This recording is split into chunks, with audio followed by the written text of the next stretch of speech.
appeal for a high tackle there, and yeah, there was certainly some intensity in that Batley line coming forward, Paul McDermott. Yes, they're going to make them suffer today for this first 20 minutes, I think.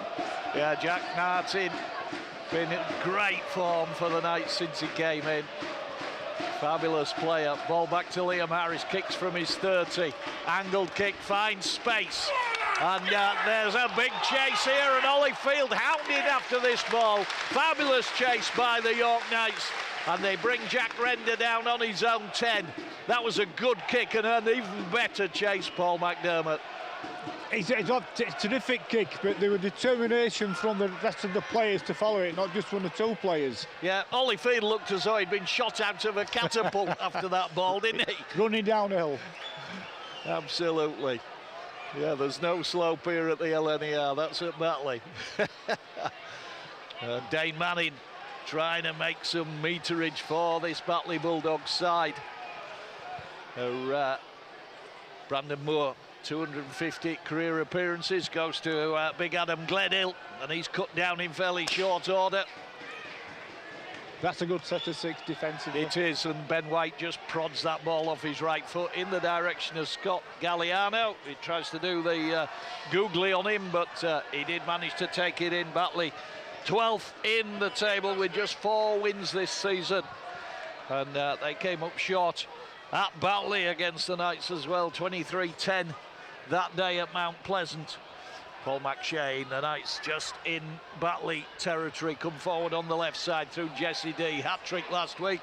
I joked with him after the game that the 3 easiest tries he's probably ever scored in his career. One of them, Mate Ngano, actually got over the try line and just threw the ball to him rather than touching it down. Here's Liam Harris, right side the attack. Nice line from the former Batley Bulldog player, Kieran Buchanan. But Dane Manning managed to get him.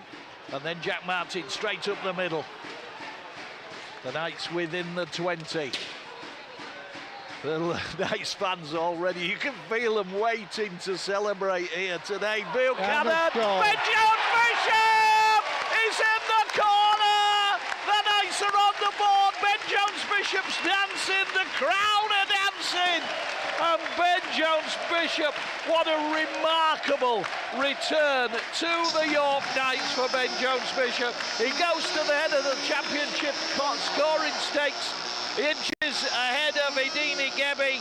They were both on 25. He has 26, and he now has 250 tries in his career. There's encompassed time at Leeds Rhinos and at Wakefield. And he went in at the right corner, supplied by Kieran Buchanan. Paul McDermott, he's some try scorer, isn't he? You saw him in his days at Wakefield. He's outstanding. He's absolutely outstanding. And it took that try, well, the York did. That try looked like it came straight from the training ground, and there was at the training ground. Batley didn't know how to defend it at all. Yeah, ball shipped onto the right side of the attack by Liam Harris. And Kieran Buchanan, just again, that slight angled run canted towards the post, and then threw the pass into Ben Jones Bishop, and he tiptoed down that right touchline and literally danced in at the right corner. 26 tries, and he's not even played a full season.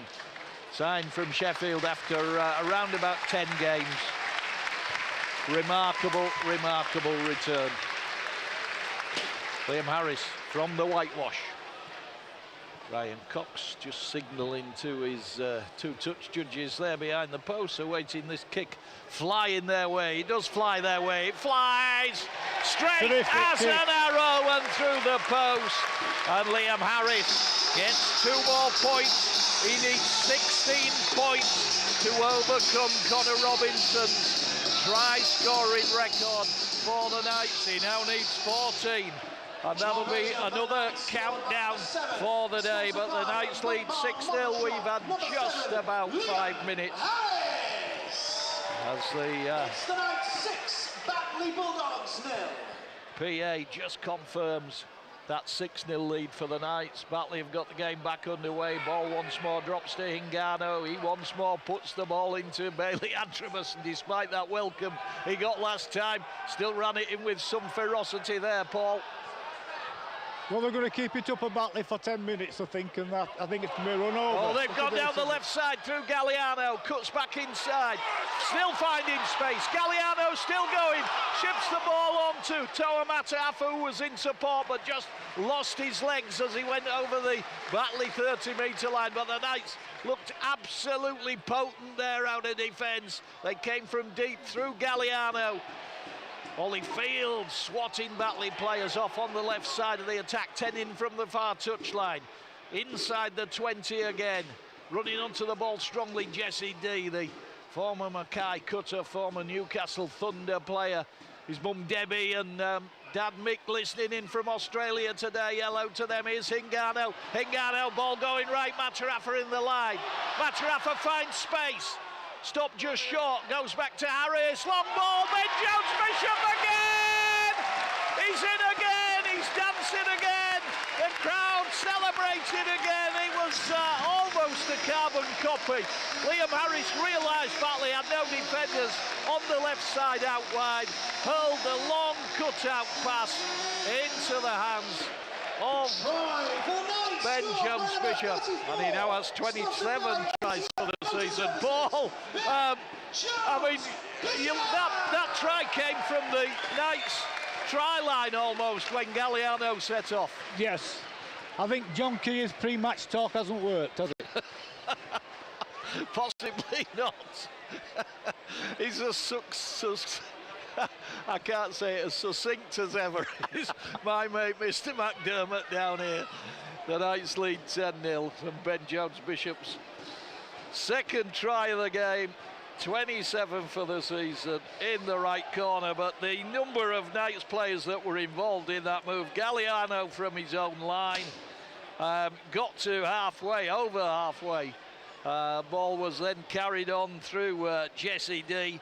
Liam Harris also involved, the big assist from Liam Harris with that long floated pass over the top. And his awareness, just his awareness, Paul McDermott, Liam Harris. Well, he saw it, I think we all saw it in the stands as well, and he had the skill and vision to get past the ball. A great pass.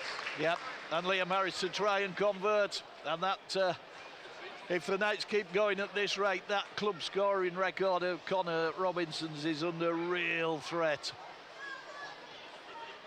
Liam Harris eyes the post, he's a little bit closer this time. Yes. And that one's as straight as an eye as well. It's 12-0. Liam Harris needs 12 points for that point scoring record. But, yep, celebration day it is, and the Knights have started in champagne mood. And it's not by any incompetence from Batley, it's been skillful from York. That's how they've scored. Yeah, they've started with just the intensity they needed. Chris Thorman just wanders on for one of his little pep talks with Liam Harris, just analysing what's gone before and what might keep working. Long ball downfield, they've gone the other side this time. Batley caught by Ben Jones Bishop. 2 tries on the board already, goes to Jack Martin. The Australian wrestled to the ground eventually by Adam Gledhill and Dane Manning, 2 of the toughest customers you'll find in the championship. And then Bailey Antrobus gets a bit of a bell ringer from Brandon Moore, but gets up. Here's Geordie Thompson. They're shipping that ball on again. Ingano thought about going left and then just straighten the line. The Knights lead 12-0. Final day of the championship season. Top of the pile. Geordie Thompson, great work by Geordie Thompson. Never fails. 15 metres going backwards there, Paul McDermott. Never fails, does he? Great player. Tawamata Afa signed from Lusignan in mid-season at the end of the French Elite League. Hat-trick last week, gets better with every game. High-hanging kick from Harris and just about grasped by the Batley winger, Jack Render. And Batley once more hopeful of coming back up the field and making some good meters. Their interchange is already warming up. Lucas Walshaw, Ali Leake, James Brown, and the final one, Ellis Lingard on dual registration from Wakefield Trinity. Any idea whether he's any relation to Lee Lingard, who played at Charleston and at York, Paul? No idea. No, me neither. Never mind. Kick through from Ben White from Batley towards Tower Matarafa. Bounces once, twice. Matarafa catches it, 27 from his own line. Good chase from Batley. Enthusiastic chase, Manning and Gledhill. And then Ben Jones-Bishop with a carry towards halfway. The Knights lead 12-0. You're listening to BBC Radio York. We've had 10 pretty intense and powerful minutes from the team at the top of the table. Batley already come up in a staggered line, but a bit tired. Yeah, they are going to tire if they're going to do this amount of defending, Paul. There's no two ways about it. Batley, of course, spared the ignominy of finishing in the bottom four. Oh, Bailey Antrobus almost through a gap, finishing in the bottom four. With the change of rules, they will just go into the one tier. Oh, Jack Martin, that's going to be a try. The ball pinged around between hands. I'm not quite sure what Batley were trying to achieve there. It sort of, Paul McShane had the ball, it went loose. Two Batley players got their hands on the ball, and all they did was serve the ball up into Jack Martin's hands. Easiest try you'll ever score. And he just had to walk over from about 4 metres out. So the Knights have scored again, but this one absolutely delivered on a plate by Batley defence. And 12 minutes in, the Knights already have 3 tries. Jack Martin, the latest scorer, the former Wynnum Manley Seagulls player, retained for 2026. And just a walkover from 4 metres out after the ball appeared to have been lost by the Knights, but then not recovered by Batley. And referee Ryan Cox was quite happy to let play go on. And once more, kick to come from Liam Harris. Paul's got his abacus ready, just in case we need it. The way I've got the beads. I know how to slide them from left to right. Good man. Plenty of fingers and toes on display. That's what I like to hear. So the kick from the left side this time from Liam Harris. You can hear the racket the fans are making. They're loving this. It's exactly what they expected. And the voice of reason out there, Paul McShane, I'm just watching him and I'm watching his body language. He's saying, calm down, fellas, calm down. Still got a job to do. Liam Harris, 3 out of 3. I talked to Liam after the game last week. He was absolutely beating himself up. He got 7 out of 7 and then missed 2 conversions in a row. And I suggested that he might need some kicking practice this week. He said, I can't do any more than I do. He is now 10 points from Connor Robinson's try scoring record. 3 conversions. John Keir just looking on from the touchline, his side. He talked in interview before the game about the fact that he thought York were head and shoulders above anybody else in the championship from mid-season. And at the moment his side are on the end of that in his final game as a coach. Penalty for the Knights. Bailey Antrobus held down by Brandon Moore. And the Knights fans standing up and singing. It's fabulous to see, isn't it, Paul? You know, fans wait long tracks of time, don't they, to get a successful side, and when it comes along, you've got to enjoy every minute. You've got to savour it. Yeah. Certainly. Yeah. Connor Bailey, James Hogarth was making mention that signing announced during the week of him going to Hull FC, and now as James asked me to do a little interview on Radio Humberside during the week, and Connor got home from training and his mum had listened to it and asked him to listen back to it, and he said as he was listening to it there were tears coming from his mum's eyes, and that's just wonderful. That makes what we do worthwhile, as well as the Knights go close again. Close to that left-hand post, almost managed to wend their way in. I think it may have been, is it on the power play? No, tackled over the line at Hingano.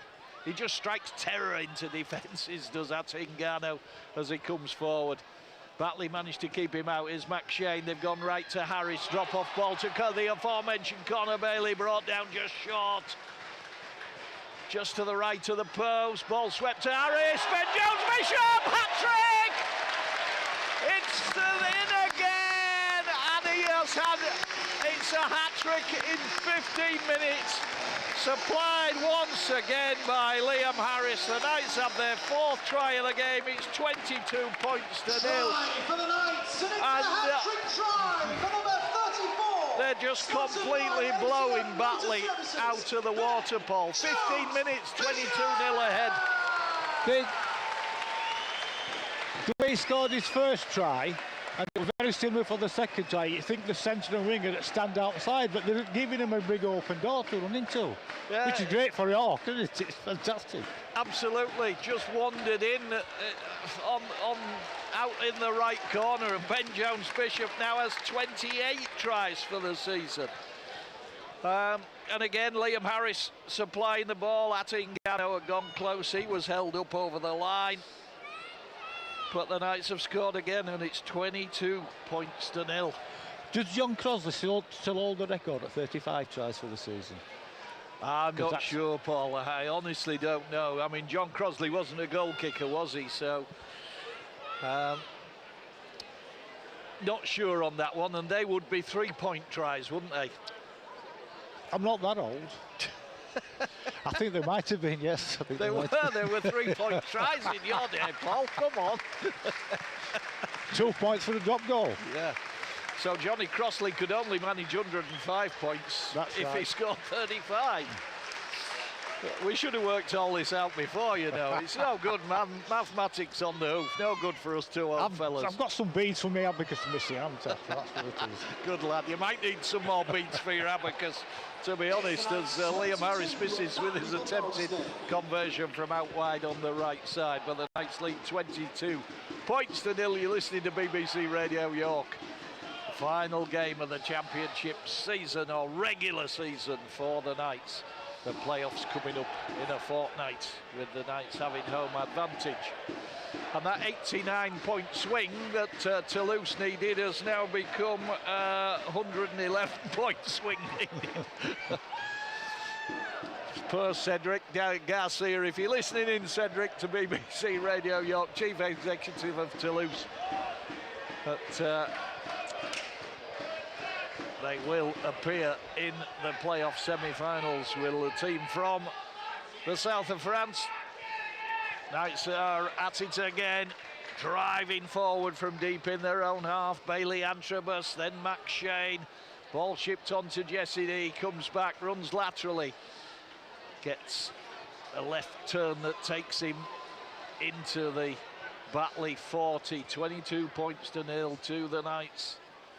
That's Ingano, ball on the left side. Ollie Field, who's been in fabulous form all season. 10 in from the far touchline. 24 out, maybe. Ingano lost the kick off that right boot. Taken over in the far corner. Players in between me and the recipient of the high hanging kick. But I think it was Joe Burton who was held for Batley. Batley now trying to come out of defence. High tackle. No.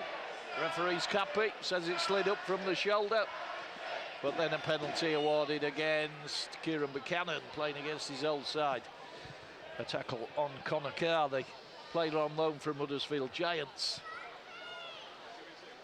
22 points to 0, 20 minutes gone.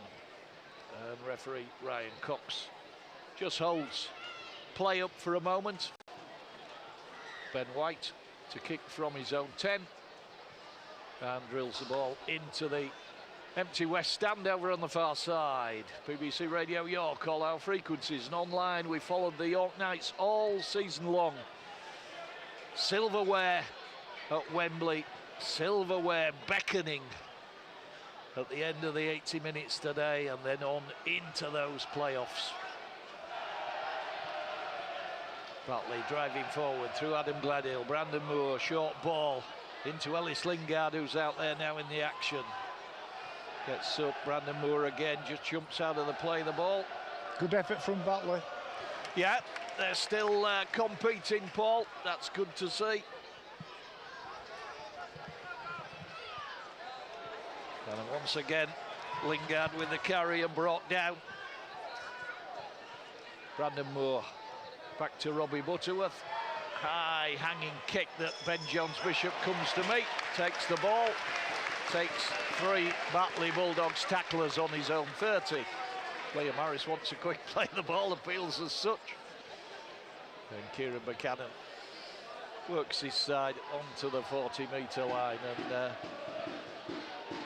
Brendan Santi now out there for the Knights, the Italian international, former Australian schoolboys captain. And Jack Martin. Tidy stuff, still building, Paul, this York side. Still building into the game with a 22-0 lead. Yeah, they're not trying to play off the cuff all the time, they've a pattern. Jordy Thompson probing, trying to find the gap up the middle. Direct running, and then Harris. Poked kick off his right boot. Well fielded out wide by the Batley winger. Manages to make it back into the 10. Not a bad ender set though for Liam Harrison, keeping that pressure on, and the onus on Batley to come forward, but penalty awarded by referee Ryan Cox against, I think, Jack Martin, the Australian. That's the only way they get out their own 20, the penalty. Yeah, certainly the case at the moment. Butterworth the kick to touch, ends up in the main stand further up from us, and Batley will get possession. 32 from their own line. Ryan Cox just indicates he wants Ollie Greensmith, the former Wakefield player, to go back in 56 appearances in a spell at Dewsbury. Brandon Moore. Butterworth chips the ball onto White. Once more, the Knights defence still in the Batley half of the field. Pretty watertight. Little run by Niall Flynn, the former Rhinos Academy player. Ben White again orchestrating everything today for Batley. Butterworth. Ball moved on to Elliot Keir. Welsh international on his final appearance for Batley today, brought down on the 30. First time they've had a sort of look at the Knights whitewash. They've done well getting up this half. They've run well. Forward pack well. that's got them there. Good work from Adam Gledhill. Little poke kick from Robbie Butterworth, but Toa Matafa beautifully positioned in the Knights 10. Here's Ben Jones-Bishop. He's not scored for about 7 minutes, Paul. Stop taking the mickey. Kieran Buchanan, good work. The Scottish international, former Batley Bulldog. Referee Ryan Cox just wants they play the ball again. McShane into Thompson. Thompson, great step by Jordy Thompson that took him past Adam Gledhill, but the Batley defence caught up with him in short order. Then McShane, deep probing kick. Splits the defenders back there. Elliot Keir and Joe Burton. It was Joe Burton eventually who picked the ball up, the former Hunslet player. Somebody burst a balloon in front of us. No, not much sign at the moment of the York Knights balloon bursting today. Ollie Greensmith again trying to make ground. 22 points to 0 to the York Knights in their final regular championship game of the season, and to think that they lost the first 3 games of the season against Oldham, Halifax and Toulouse. Paul, they're starting to get a little bit of a footing into the game, the Bulldogs. They are, but they're not doing anything. They're keeping hold of the ball, but they're not creating any space or any gaps. Yeah, another balloon just sails past us on the wind as Ben White prodded that ball into touch deep in the Knights half. Jack Martin comes off, and that fabulous round of applause is for Akuma Tai. Batley in possession at the moment. It must have just trying to work out whether it was a 40-20 that Ben White put in there, because it's certainly Batley that have regained possession. Ellis Lingard driving hard for the line. He always gives it a go, does Lingard. Yep. Moore to Gledhill. Gledhill trying to step past Knights defenders close to the try line, can't do so. No tries, that's what we'll be saying. Brandon Moore to Butterworth. Oh. Butterworth short ball, and Dane Manning's going to score for Batley. Dane Manning, the ever-combative Dane Manning, gets over for the try, and Batley get on the board. We have had 26 minutes, and it's Dane Manning that sneaks over. I said Batley had built into the game, Paul, and they have, and they've got points on the board, and credit to them for doing so. Yeah, they've proved me wrong, because 2 seconds ago I said they weren't creating anything, didn't they? But they did well there. York were at fault there. They went to sleep on the line. Yeah, I don't think Mark Applegarth would be too impressed with the defending there. It was Robbie Butterworth that delivered the ball into Dane Manning for him to stretch out and get the ball down. And the kick to come from Butterworth. But some good work by Adam Gledhill that got Batley close. The former Wakefield and Gold Coast Titans prop forward. Started his career at Siddle in the community game. Yes, Butterworth, the attempted conversion, that's through, and it's 22 points to 6 in favour of the Knights. Knights 22 and Batley Bulldogs 6. And the Knights having to restart. And Liam Harris strides up to the ball. 22-6. 3 tries for Ben Jones-Bishop. And a try for Jack Martin. And in response, that try for Dane Manning for Batley Bulldogs. Liam Harris. Ball that fielded by Joe Burton, deep in the Batley Bulldogs half. We've got some lights on here now in the stadium. As Batley once more try and make ground forward. And that's an attempted offload that's been taken by Brendan Samty, but the referee has deemed there's a knock-on. Who's the knock-on given against here, Paul? I haven't got a clue. That interpretation of referee signals. I think it might be Batley that have knocked on, but it certainly looked that way. Yeah. Yes, it did. Yeah. Ryan Cox just confirming that it is Knights' ball, just inside the 20. Very, very central. Batley having just scored, but the Knights looking to increase the lead. Little ball inside from Harris to Mataafa.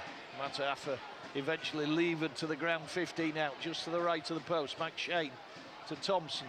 Thompson to Kumatai, looking for a try on what may be his final appearance. He's still rumbling that ball towards the try line, but he's held about 4 out. McShane, Hingano, Harris ball going right again. Kieran Buchanan just backing himself to try and get over, but he's brought down 3 metres short, 10 metres in from the near touchline. Harris, dummies, keeps going, puts the kick in, read by Jesse D. Jesse D's gonna score. Touch judges happy, referees happy, we're all happy. The Knights have scored again, and it's Jesse D that increases the lead to 26 points to 6 off the outside of Liam Harris's boot. He eventually found a way, didn't he, Paul, to deliver the points, did Liam Harris there. He was looking for the pass that was going to open up the Batley defence, couldn't find it, so that outside of the right boot, and Jesse D read it to perfection. His peripheral vision must be terrific, because he can see everything and he makes the right decisions all the time. So 30 minutes gone, and Liam Harris, that little grubber kick off the outside of the boot that opened the way for Jesse D to drop on the ball and get the Knights' 5th try of the game, with the kick to come from the aforementioned Liam Harris. All the crowd are cheering, everybody's happy, but Mark Applegarth will be fuming about them 6 points. They will, they'll still be bristling. Absolutely right. Liam Harris looking for the conversion as the getting a little bit of rain here. Ali Leake comes on for Batley in the number 9 shirt. Heavily bandaged left arm. Liam Harris still just swaying as he sets off towards the kick and misses, and drops his head in shame there, because that has been the easiest of the kicks up to now, but Liam Harris contrived to miss. And it is 26 points to 6. A surprising miss from Liam Harris. A very good record, 70-odd% this season, Paul. Terrific. Top of the championship point scorers as well. Ball from the restart, down to Toa Mataafa, turns his body, puts the ball into Brendan Santi. And Santi gets out to 15 from the Knights line. Paul McShane again to Jordy Thompson, runs hard, drives that ball in. Brandon Moore and Ali Leake with the tackle. I presume Brandon Moore has moved to loose forward to allow Ali Leake to play hooker. McShane to Ngannou, left side the attack. Jesse D adds a bit of pace on that left side. Still has the ball in his possession. 10 in from the far touchline. Ngannou looks along the line, offers the ball, eventually delivers to Harris. Good spotting from Ollie Greensmith, jumped out of the Batley defensive line to pull down Toa Mataafa. Harris, right side the attack, cuts out pass, found Ben Jones-Bishop again, kicks back inside, cannons off another player. It was a Batley player, ball goes dead, drop out from under the post, but all of a sudden Ben Jones-Bishop looked as though he might be in again, Paul. I think he thought it was, and he panicked a bit kicking it. No, he would go. Yeah, there were 3 players in front of him, so he made the right decision kicking the ball. Yeah, Batley scrambling defence would have got him that time, I think, Ben Jones-Bishop. So, drop out from under the post for Batley. The pressure remains. Ben White just about gets it to halfway, bounces once into the hands of Toa Mataafa. Here's a Kumatai, the big man, drives in and just throws his head up as he meets the contact coming the other way. You don't tackle him half-heartedly. Then Jordy Thompson again. The Knights still pressing. They lead 26 points to 6. Looking to confirm, absolutely confirm, we ought to say, the league leaders' shield and top place in this very, very competitive championship. Liam Harris, drop-off ball into Connor Bailey. Connor Bailey looked for a second as though he was just going to race past Batley players and in under the post, but they got him about 3 metres out. Akumatai, has he got it down? Akumatai scores on his 350th appearance. Paul McShane just delivered the ball into him. The big man backed himself, and Akumatai crashes over. And absolutely fabulous to see. Try on his 350th appearance, number 17, sponsored in memory of Mike McLeod, Akumatai! So Akumatai on the 34th minute, after some good pressure from the Knights, just crashed over onto that ball from Paul McShane. And well, he set the tone with that terrific drive from halfway, didn't he? He did, then yeah. He scored on the last tackle. Yeah, from the drop out under the post. Yeah, yes. It was Akumatai that drove the ball back up. 2 carries in the set, and then went over for the try. The Knights are in again. It is try number 6 of the game. With the kick to come from, it's still Liam Harris. It's almost the same spot that he missed his first one after 3 successful conversions. Don't jinx him. I won't, I'll try not to. So Liam Harris, high in the post. 30 points to 6, the Knights lead. He's got this one, that's putted. That's the one. And it is 32 points to 6. After Akumatai crashing over to the left of the post for a try on his reappearance in this night's side. Sponsored by Monk Bar Model Shop, number 7, Liam Harris.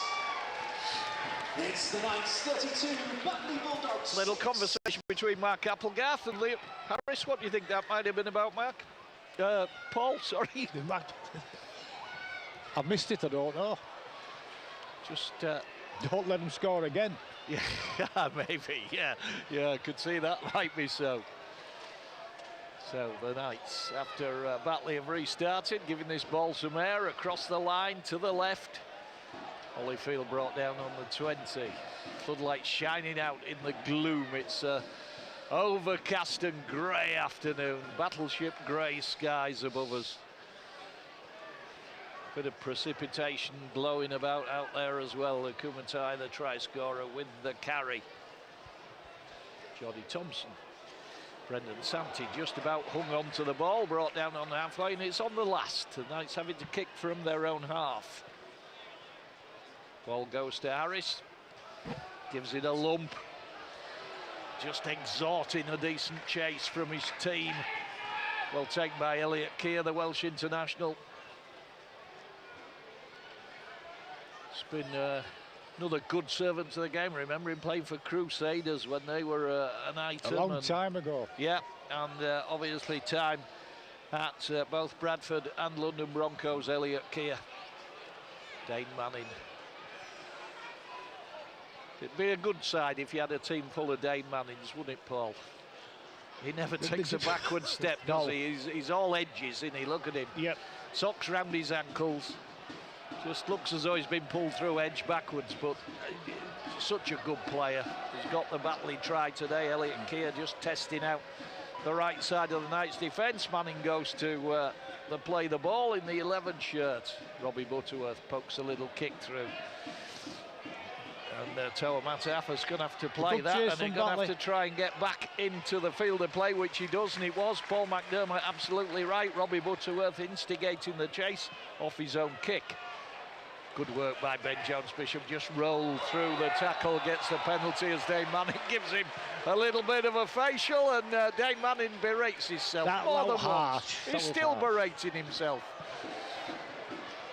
So, just plays with his heart on his sleeve. He took an 8-match ban earlier in the season, did Dane Manning, for an incident in the game against Bradford where he wasn't completely the instigator, but great work from Dane Manning, and now a real interchange between him and Kieran Buchanan, former teammates. There was no love lost there. Kieran Buchanan, it was Dane Manning's mistake, and he made the tackle, and he was the player that was integral in dumping Kieran Buchanan into touch. That's and then a competitor he is. There was a real interchange. They were really face to face when they were on the ground, weren't they, Paul? There's no hiding place in this game. None at all.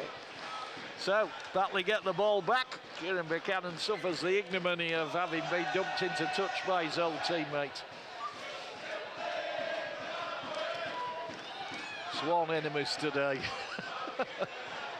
It is 32-6 to the Knights. Brandon Moore. Knights fans aren't bothered, they're singing away. Forward pass there, not picked up by the officials. Lucas Walshaw now out there. He's been good servant at Batley. Missed a couple of games through injury. Gets back to his feet. Ali Leake to James Brown. Back to the aforementioned Lucas Walshaw. And Batley creep a bit closer. And they may be 32-6 down in the first half, but they're certainly not giving this up as Ben White probes the Knights try-line defence to the right of the post.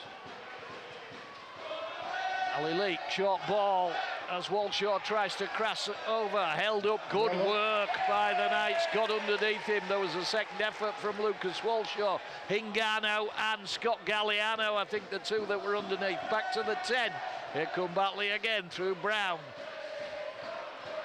And they've driven back right under the sticks Knights right back on their try line. Ali Leake comes deep to Ben White. Ben White to Robbie Butterworth. Former Huddersfield player trying to shuffle his way through on the left side. Can't do so, stopped just short. Knights with some more defending to do. Ali Leake to Ben White. Oh, good ball. And then the ball lost, I think, by Jack Render, I think it was. No, it was Elliot Keir that lost the ball. Tried to fashion a pass out of the tackle, wasn't able to do so. And the Knights repel that Batley Bulldogs attack, but there's still a danger, Paul. They are, but then John Bishop's read that well. Yeah, good work in defence by the man who already has a hat-trick to his name today. We're about at half-time. The clock has disappeared on the scoreboard. Horrible pass that Atingano had to tidy up, and it's expansive rugby the Knights are trying to play. Holyfield had knocked on, no damage done because the hooter's gone. There's been plenty of thrills and spills in that for a first half on the final day of the championship season.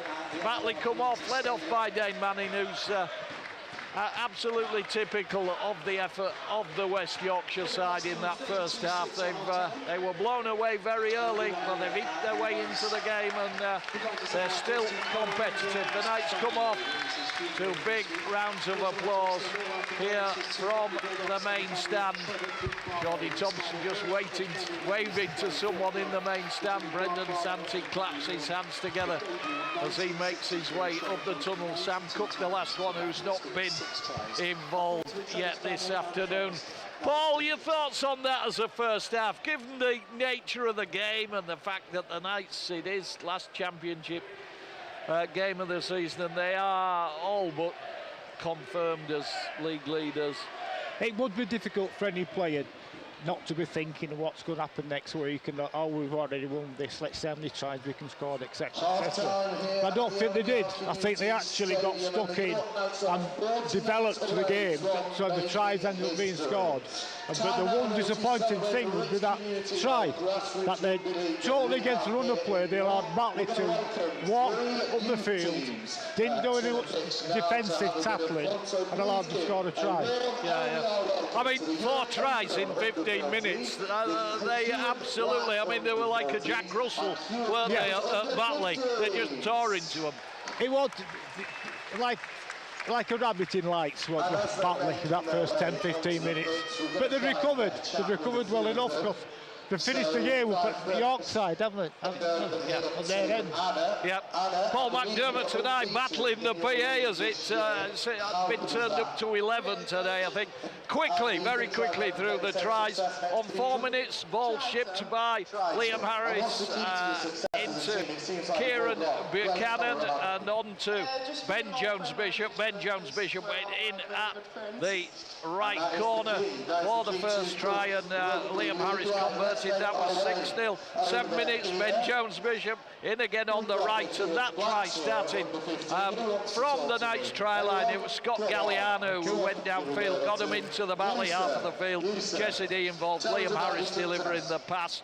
That was 12 points to 0 when Liam Harris converted. On 12 minutes, there was a strange incident where Paul McShane seemed to lose the ball. Batley tried to recover it and lost the ball as well.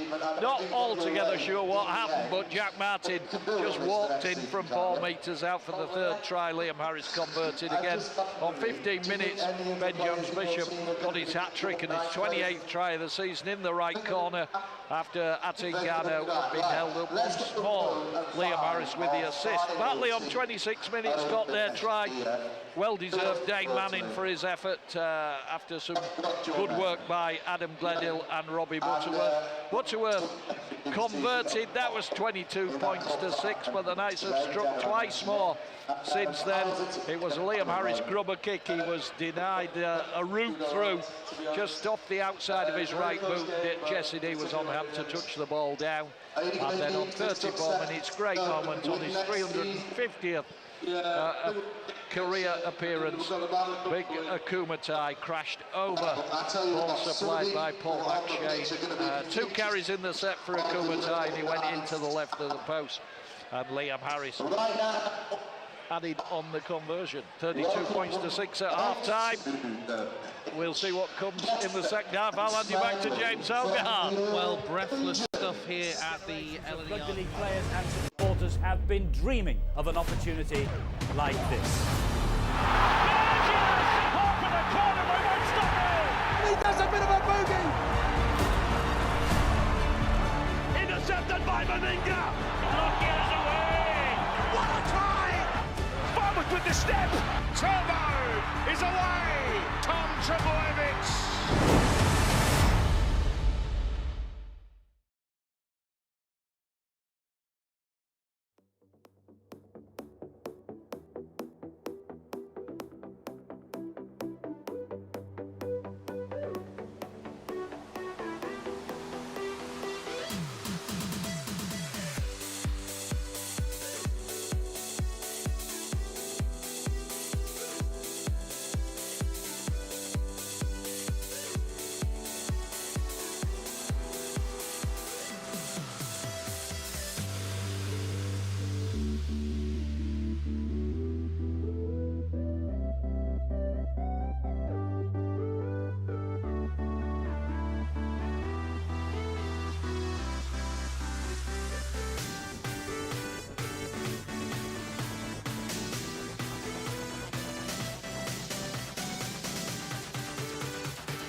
here at the LNER Community Stadium.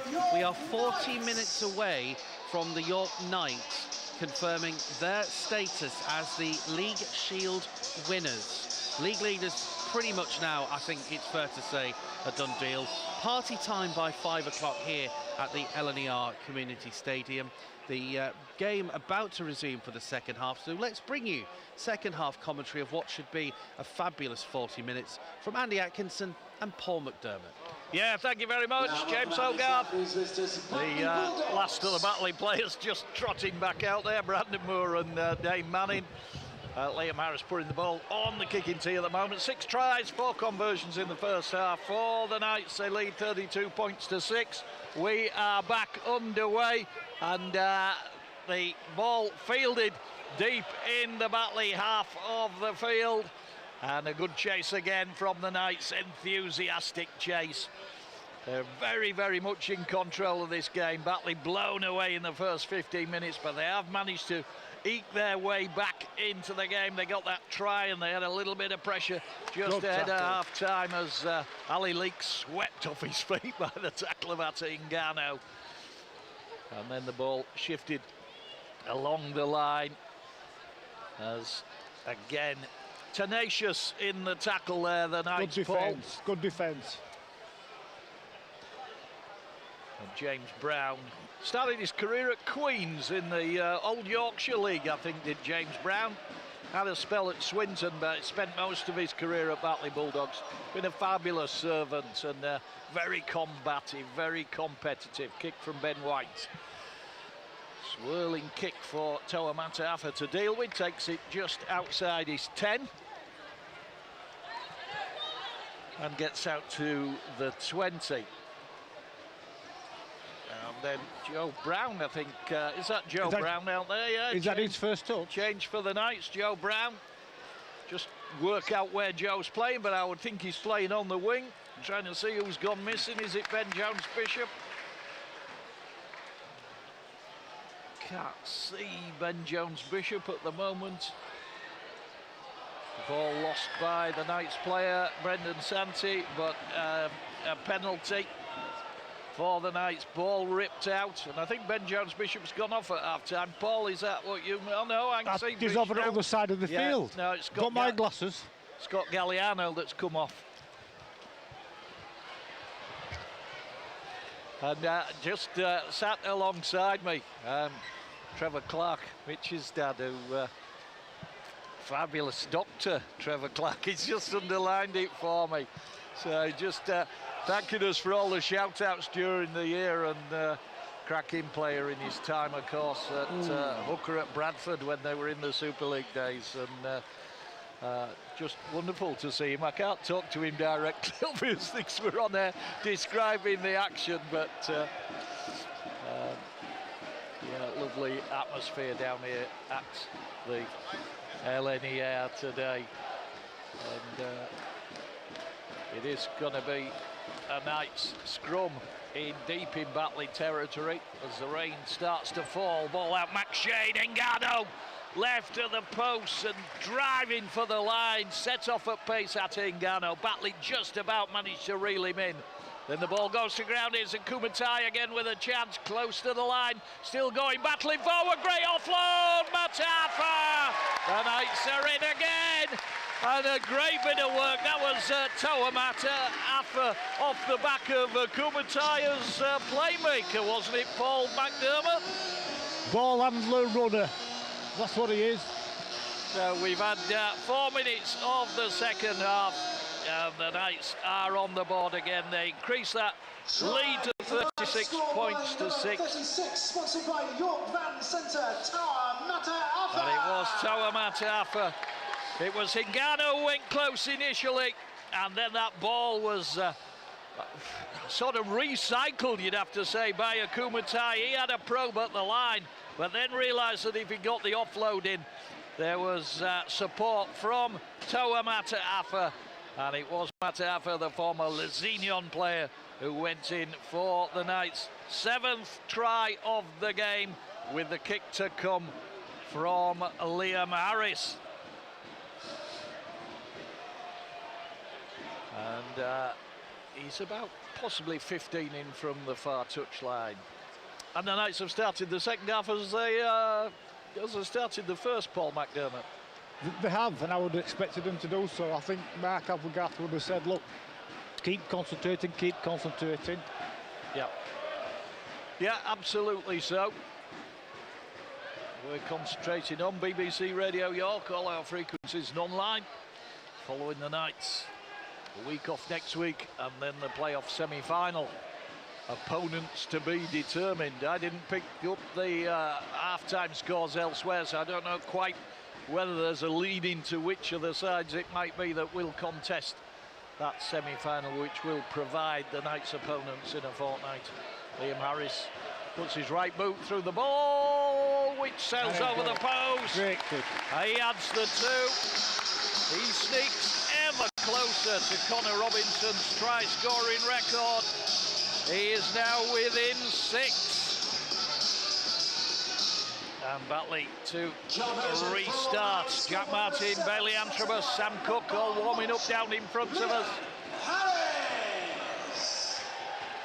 It's the Knights 38, Batley Bulldogs 6. Robbie Butterworth restarts for Batley. The rain falling now out there here at the LNER, but it's not going to damp the enthusiasm of the Knights fans.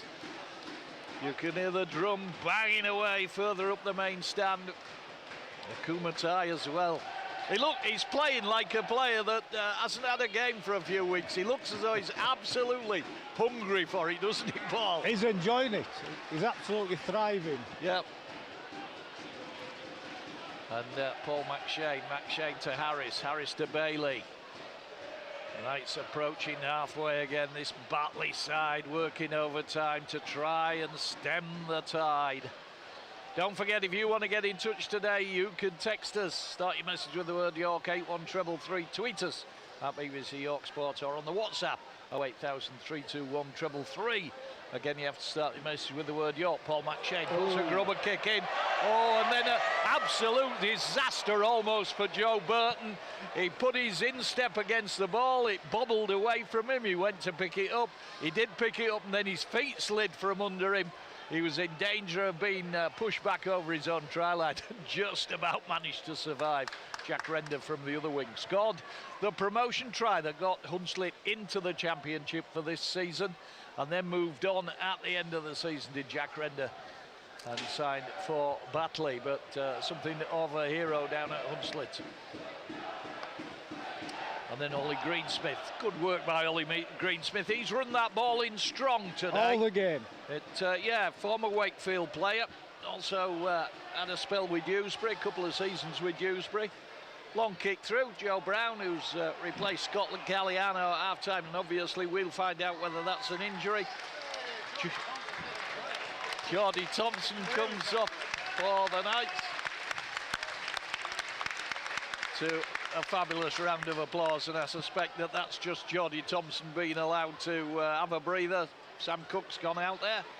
There'll be a little bit of a rejig. McShane possibly still at hooker, Sam Cook at loose. Interchange for your Knights, making way number 13. Sam Cook with his carry gets the Knights onto the halfway whitewash. Sponsored by Choc Affair, Sam Cook. And we haven't got our other microphone today, so I can't even chat to Trevor while the game's going on, which is a shame. But he's still sat at the side of me, and little comments at the side of me into the game and what he's watching, and said he's really enjoyed the Knights season. High-hanging kick from Liam Harris. Ball drops towards Jack Render, just backpedaled and took the ball in his 10. Gets back out to 15 from his own line. It is 38 points to 6 to the Knights. 7 tries in the bag. And a knock-on, correctly called by Paul McDermott. And Batley committing the cardinal sin of knocking on in their own 20. Good pressure from the Knights that caused that as well, Paul. It was. Slippery conditions, that's not helping, is it? It always amazes me how this ball, it's got all these contact bobbles on it. He shouldn't be able to drop it. And they're dropping the ball, but nowadays it was like an egg. And it rained like this. So, scrum down, York ball. They've gone right, they've gone to Harris. Here comes Ben Jones-Bishop. Hat-trick in 15 minutes today. Gets onto the 10. Ali Leek managed to tackle him. Cook to Ty. Akuma Ty going for the try line. He's got 3-4 Batley players hanging off him, and they just do manage to stop him. 10 in from the near touchline. Paul McShane stood over the ball. Shot side, McShane! And Joe Brown dropped the ball, delivered by Jesse D. I would have put all the tea in China on the fact that Paul McShane would go short side there. Nearly came off Paul McDermott. It was so close. Yeah, just got a message that Scott Galliano was holding his groin in the first half, which went by me, and that'll be a blow. He's got a fortnight to get over that, but Mark Applegarth won't want to lose the former Sunshine Coast Falcon, because he's been in tremendous form. He's right up there in the championship top scorers as well. 19, Scott Galliano. There are seasons where 19 would have put you at the top of the pile, not this season, not the way Ben Jones-Bishop's going. 28 for Ben Jones-Bishop. Joe Brown's not a bad substitute for him. No, Joe Brown has been denied some rugby league, but I mean, Joe Brown, tremendous, had a tremendous early part of the season and then lost his place when Toa Matafa came in. Batley back in possession. James Brown. Paul McShane's taken the ball off him. So that's a penalty, because there were at least 2 other players in at the tackle. The danger is this game could get scrappy now. James Brown. Feels good after that one, Paul, you know. It's not saying anything in my pal down there. What that? Said James Brown, he felt good after that penalty. All right. Here's Ben White. Ben White to Butterworth. Short ball delivered into Niall Flynn. And then they go short side. Ali Leek prompting away as he always does. That is a fabulous tackle by Brendan Santi to cut Ollie Greensmith down. Brandon Moore to Ben White. Ben White onto the considerable presence of Lucas Walshaw. Batley have missed when he's been out through injury this season. Leek to Brown. Keep that ball moving into their try scorer, Dane Manning.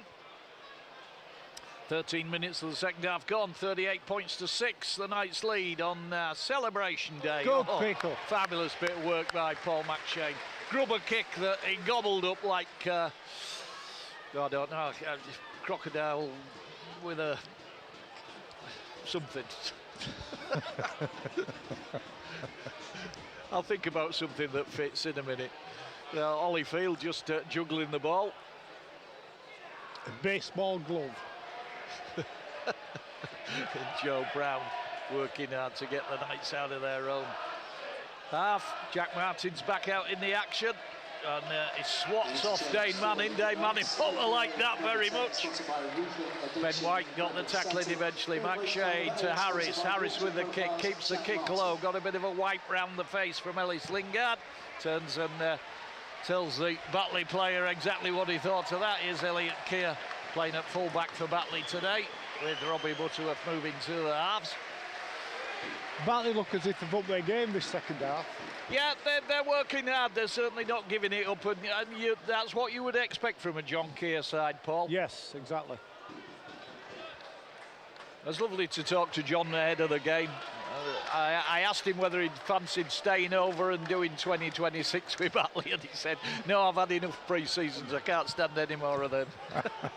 Which was a lovely comment, and lovely fella, and he's still not lost to the game. He has a consultancy role down at Wakefield, and obviously his media commitments as well, and he's always good value, good to listen to, talks real sense. Little kick from Ben White, skips off a Knights player, drops back into the hands of Connor Carr, the centre on loan from Huddersfield, but referee Ryan Cox has held play up, and he's just explaining to James Brown.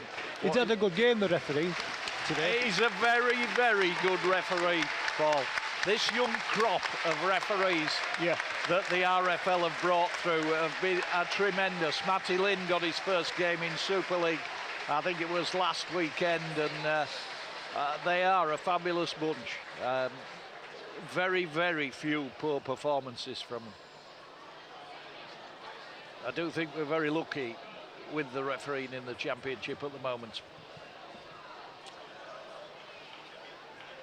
Good tackle from Sam Cook, just drops down the Batley player and manages to arrest his progress by grabbing his ankles. Dave Manning again just takes that big step forward, then drives the rest of his body into the tackle.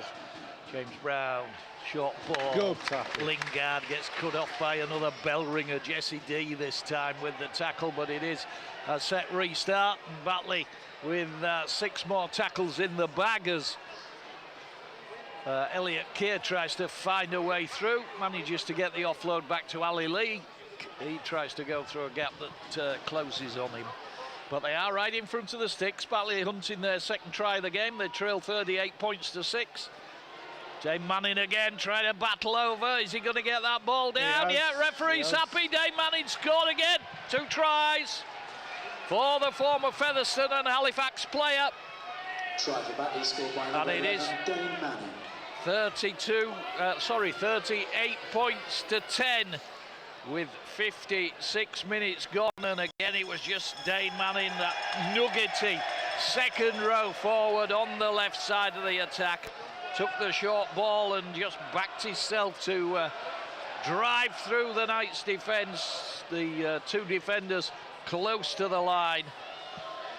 Batley get a second try as John Keir looks on, his hands jammed in his pockets. Bailey Antrobus about to come back into the action for the Knights. His coach Mark Applegarth just has a little word with him. Bailey in the 25 shirt recovered finally from those 2 ACL injuries.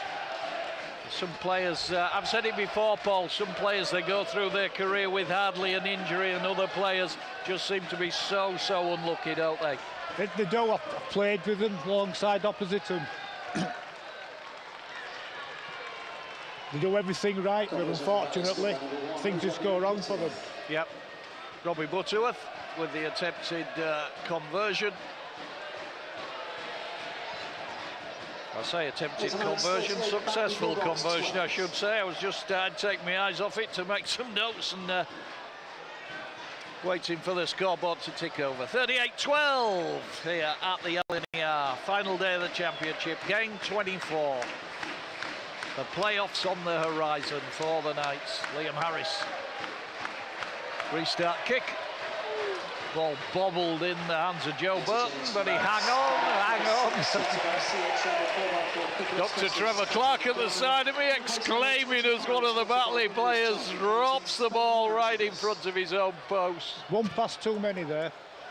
Yeah, it was. It didn't need passing, did it, no, Paul? You just take the ball, drive it in and work from there. And I know Batley have nothing to lose, but they might lose another try here.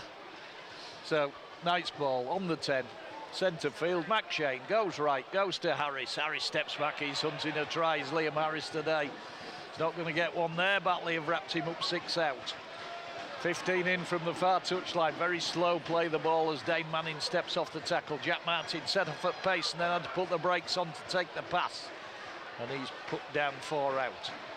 To the right of the space post. On the left-hand side. McShane, Harris, Lucas Walshaw it was, went to put the big hit on Liam Harris, and it was just a glancing blow, but the Knights skipper was then copped by 2 more Batley tacklers. Jack Martin just tried to battle his way over. Good defence. Yeah, it is good defence. It's tidy, strong defence at the moment. The fans try to add their weight to the Knights drive at the Batley line. Harris, grubber kick. Toa Matafa drops off his fingers, back to McShane. Hingano scores! He was looking to pass, was that Hingano? Looking, I think, for Jesse D, and then suddenly realised he was over the try line and he just had to put the ball down. So the Knights score again. It is 42 points to 12. And after some, as Paul McDermott said, some initial decent Batley defence, eventually they just ran out of numbers. And although they were two defenders hung off Ata Hingano, the Tongan international player just went over on the left side of the attack. On the hour, 42-12. Paul, he's a real threat constantly, isn't he? You look at him and it looks as if he's not concentrating, but he is. He's walking around, he's assessing everything. Something went wrong there. The ball got kicked, it didn't land, didn't go as planned, and he just picked it up. He looked to pass the ball as well to get rid of the ball and saw the line himself and scored. Yep, that left side Knights attack that was so potent last week against Doncaster has come up with the goods again. It is 42-12, the Knights' 30-point lead. We'll try, if we can, and get an update from those two other important games in the Championship today, Bradford Featherstone and Doncaster Halifax, because obviously they do have a bearing on who the Knights' opponents might be in a fortnight's time. Liam Harris lining the kick-up. He is 6 points from Connor Robinson's season record. He's 15 in from the near touchline. Knights fans really making some racket. Connor Fitzsimmons out there today in a water carrying capacity. It's making me look cold out there in his t-shirt. Liam's pulled it wide of the left-hand post. Hurls the kicking tee in the direction of Connor Fitzsimmons as though it was the kicking tee's fault. And Chris Thorman just in his ear again, just advising, discussing, as the touch judges make their way back to their appointed position for the Batley restart. 18 minutes to go, 42 points to 12. The Knights with the league leaders shield in the bag. Presentation to come after the game. Those games I was talking about elsewhere: Bradford Bulls 2, Featherstone Rovers 8, Doncaster 16, Halifax Panthers 6. Looking like Featherstone or Oldham for the Knights. Oh, Jack Martin makes a bit of an error from the play of the ball. Went to heel the ball and kicked it forward instead. So it is Batley ball in centre field. 26-27 out from the Knights line. BBC Radio York, myself and Paul McDermott, James Hogarth with us in the studio, sat alongside me. Acting as quite a nice windbreak as well. Is that why I'm at the front in the freezing cold? No, you've got the old posh, bloke. You've got the posh seat. Actually, we discussed it, Paul, and said we looked at the weather forecast and said it's going to pour with rain. Let's put Paul where the rain falls in. I wouldn't do that to my mate. Good man. Here we go. Ball along the line for Batley as Connor Carr's wrestled to the ground. 10 in from the near touchline. Touch judge just leans in and dispenses some advice as Lucas Walshaw tries to drive through a gap. Big upright player, Lucas Walshaw. Imposing figure when he's out there on the field. Ali Leake quickly out to play the ball. They move the ball onto the left side. Good, well done. Robbie Butterworth chipped the ball on, but Kieran Buchanan against his old side was out of that defensive line like a shot. Lingard's limping. Butterworth limping. again. Oh, Kick no. in. Jesse D's dropped it. Ben White scored. Big error from Jesse D. Tried to collect the ball going back towards his own line. Oh, been chalked off. Offside. So the Knights get away with one. And Jesse D gets away with one. But the touch judge deciding that the Batley chase was offside. And Ben White's try, so-called try in inverted commas, chalked off. So here come the Knights through Ollie Field. Relentless. What a season that young man has had. He must be a candidate for Young Player of the Season in the Rugby League Awards for the Championship. Got to be. It's an injustice if he's not one of those shortlisted. Jesse D, calling to Ngannou, slightly delivered behind him, tries to go past Walshaw. Walshaw reels him in. And you can hear what the Knights fans say. They're having a party as Jack Martin drops the ball. Like a bar of soap, that coming out of his hands, Paul. Don't get me onto it again. All those little bubbles.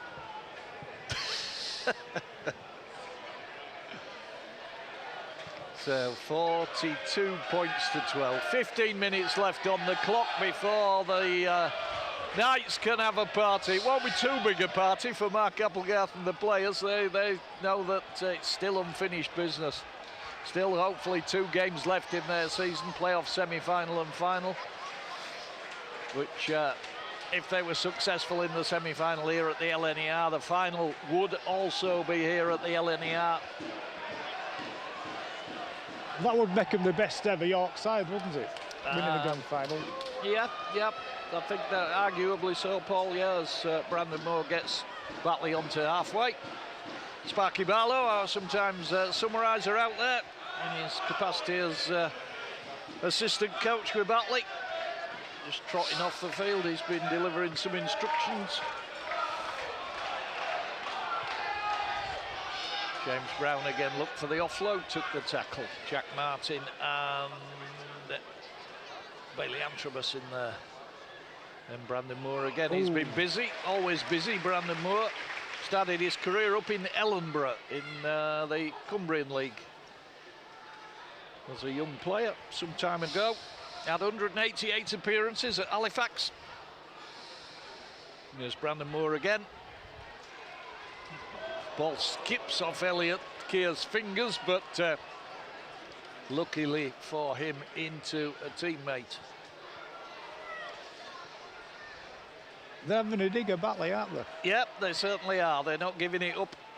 It is on the last. Ben White, short ball, Lucas Walshaw.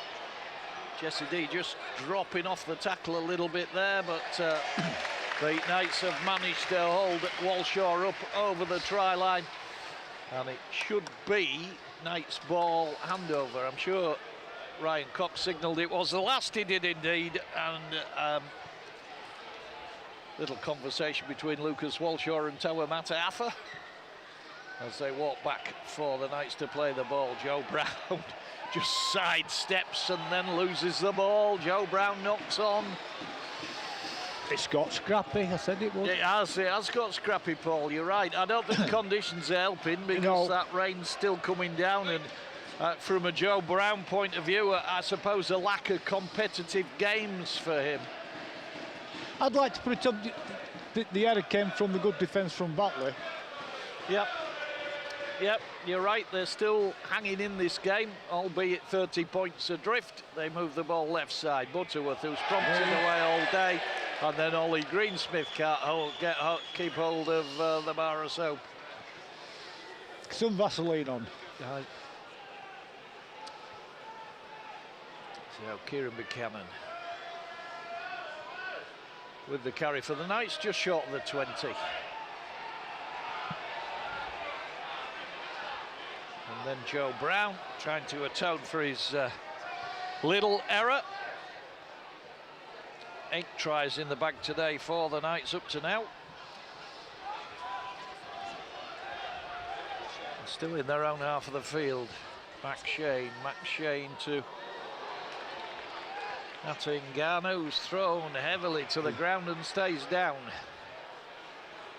It's Walshaw delivering the tackle, and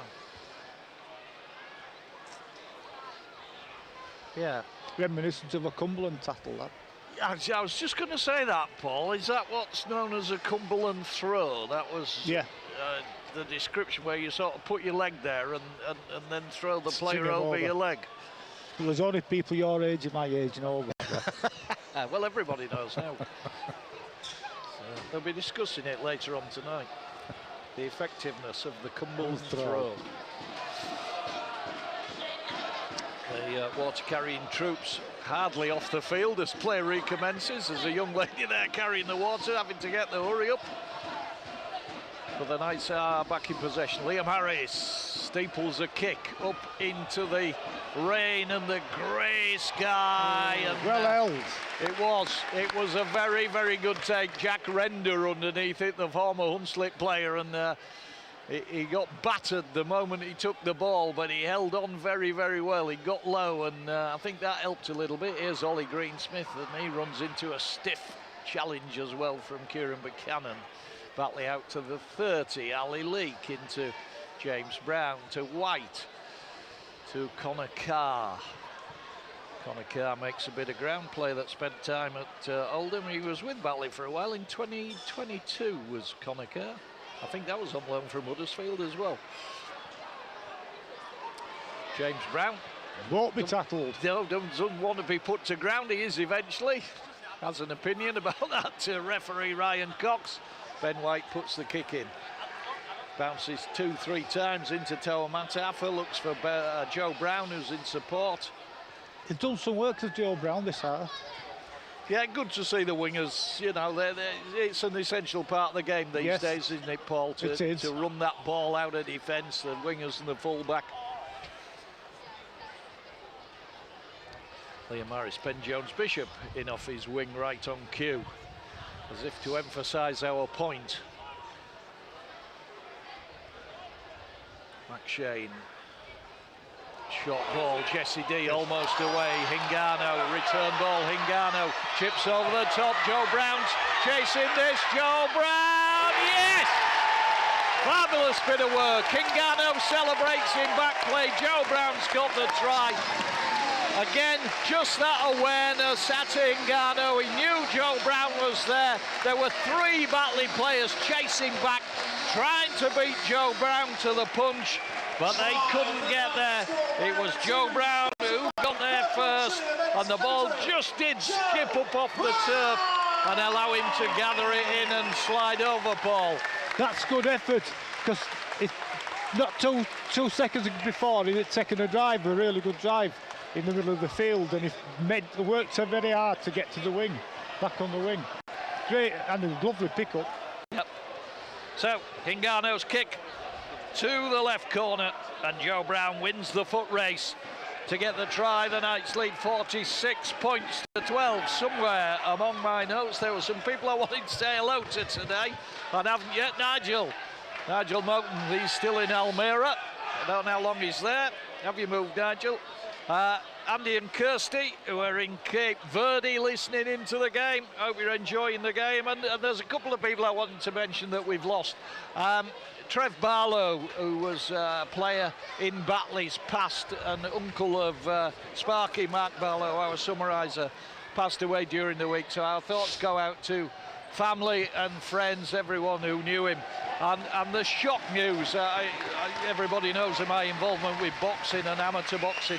The shock news of the loss of Ricky Hatton, someone I actually came across quite often at boxing shows, and a really lovely fella, and such a talented boxer. I did go out to Las Vegas to see him box, and absolutely shocked by that news today. And again, our thoughts go out to all the family, some of whom I met at boxing shows. Tragic news. Liam Harris with the kick from the touchline. Can he ping this one? Curl it in off that right foot, Liam. He's got it. Liam Harris adds the 2. Gets a little bit closer to that record. And the Knights go out. Scored by number 7, sponsored by a Mopar model shop. 48 points to 12. It's the Knights 48, Batley Bulldogs 12. Batley have gone for the short restart And got the ball back. Yep. I'm just trying to top Liam's points up for the day. Good pass.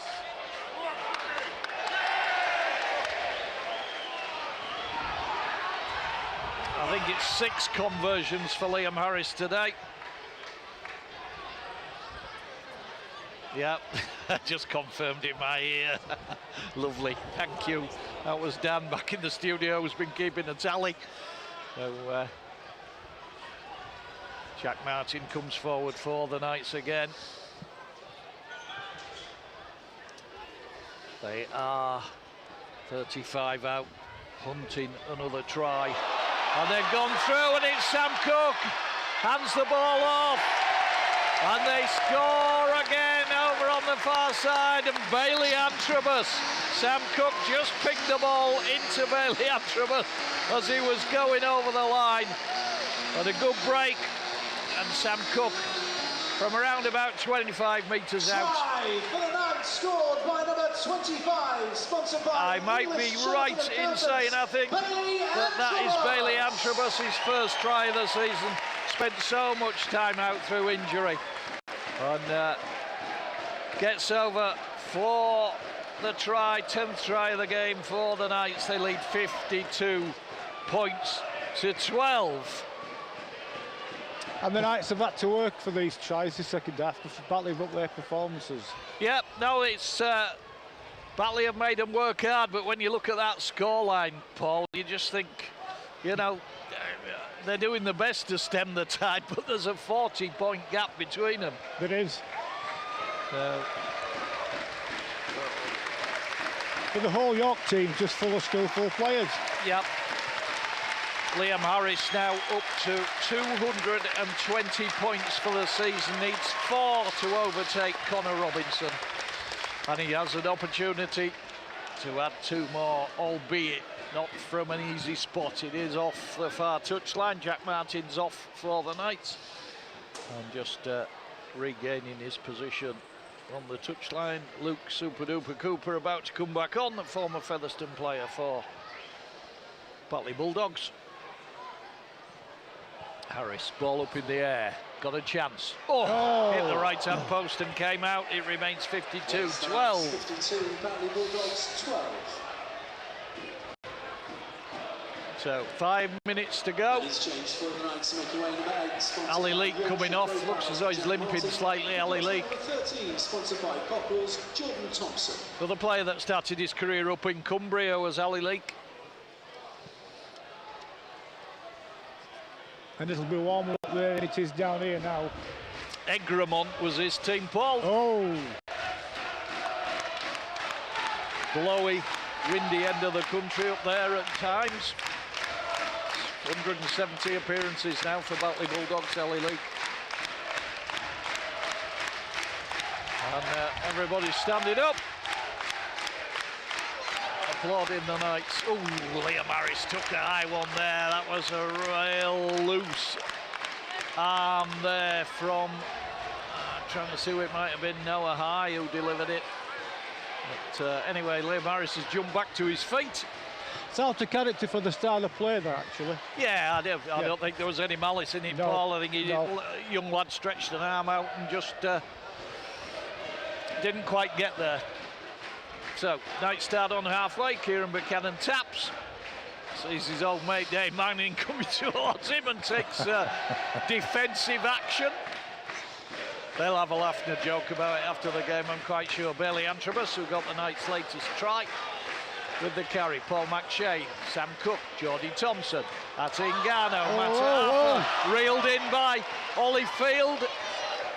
Touched, I thought, by a Batley player. Ryan Cox indicated so. Touch judge says knock on. I like my and the referee's interpretation better than the touch judge's there, Paul McDermott. I thought I had the circus where the ball was bouncing about everywhere then. Oh, it's getting loud.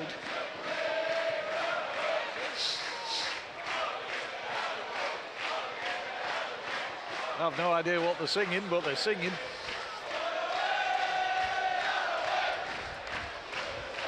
So, Batley still manfully trying to make meters. Brandon Moore, ball into Dane Manning. Oh, Dane Manning thought he'd run into an articulated truck there. Sam Cook was one of those in at the tackle, but he just bounced off. Moore to White. White. Good But tackle. then Niall Flynn absolutely cut to bits by Paul McShane's tackle.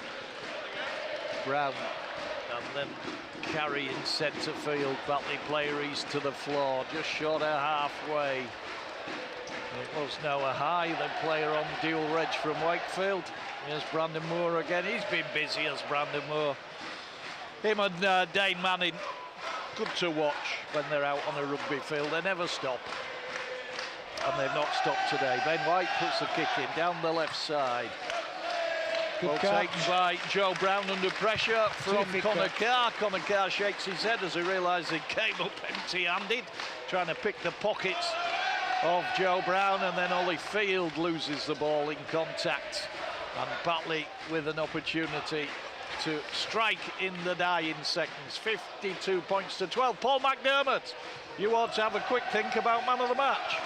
Oh, aye, I forgot about man of the match. I normally give you a bit more time, but I'm sorry. No, I'll give it to Liam Harris. Liam Harris, yes, in the first half, he were all over the place. His decision-making was terrific. Very quick decision there from Mr. McDermott. Liam Harris is man of the match.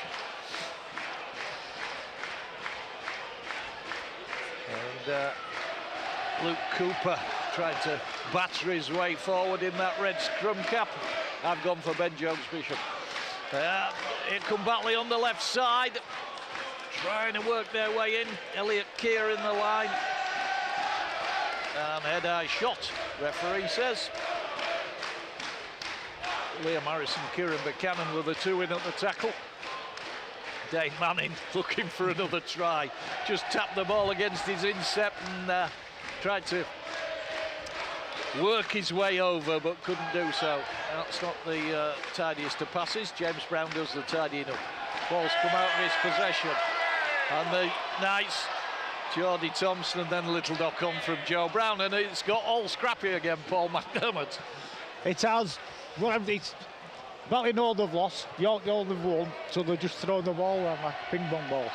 Yeah, there will be the Shield presentation as Jerry, in front of us, Jerry Kershaw gives the old hooter a shake.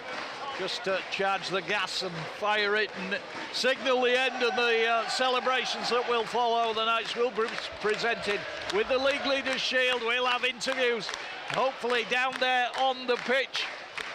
And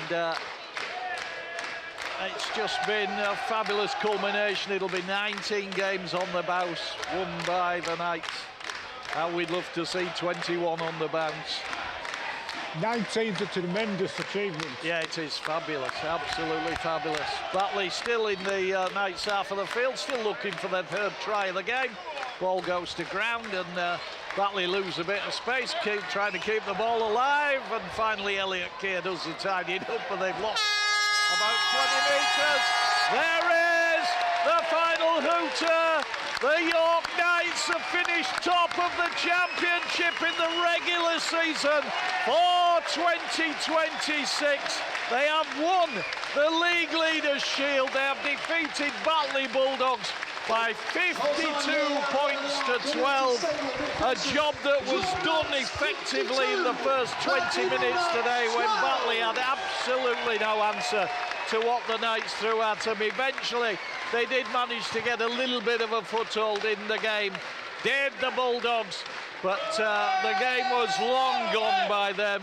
And I mean, Paul McDermott, the Knights, they had to get the win, they had to confirm the win. They've got the job done, haven't they? They've got the job done. In the first half, they got the job done in style. In the second half, they had to work a lot harder to get the win. But they did very, very well. They were headed to nothing, weren't they, really? Yeah, they were, absolutely. End of their season, I mean, you know, they'd want to put a performance in for John Keir. He's a much respected man. It is his last occasion as a coach, but yeah, just they came and they competed, but that opening spell by the Knights today, they threw so much at Batley, they just couldn't cope. No, Batley are where they are at the bottom of the table, but York are where they are because of how good they all are. There isn't a bad player in the York team. Every single one can pick up on a situation. Yeah. And overall, as a performance, where do you rate it? Out of 100% today, the York performance? Oh, I would 75%. Yeah, 75, because they won't be happy with the tries they've led in. They won't be happy with the drop balls they had. So they'll be critical. That's why the way they're at the top of the league, because the coaches will be critical about today's performances. Yeah. And obviously celebrations today, but they've then got to look forward to this playoff semi-final, which is so unfortunately, when you have grand finals, which are fantastic to win, they take away the effort and commitment that's needed to win a full league season. Yeah, absolutely. It was 32-6 at half-time.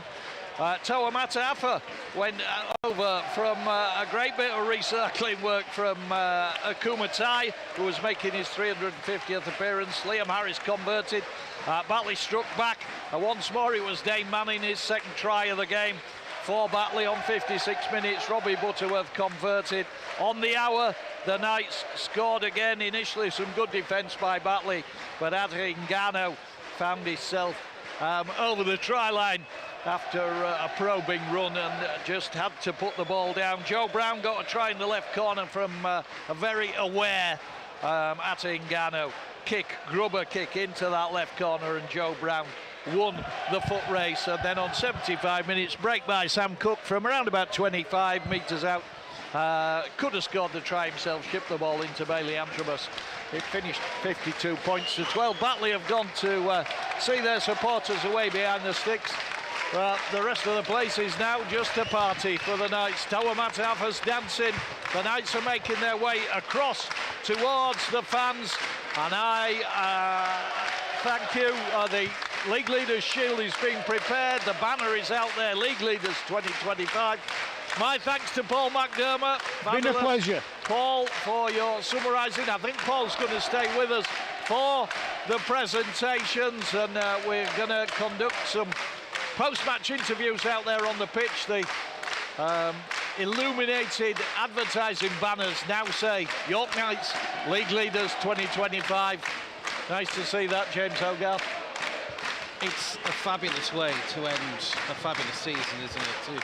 To see the reaction of the supporters now. They've been singing this song in unison for the best part of 10 minutes. Yeah. To see it now, just the celebration, all of the entire squad in that big huddle a few minutes ago to our right-hand side, all gathered, and just shows the unison that this team must have and the tightness of the group.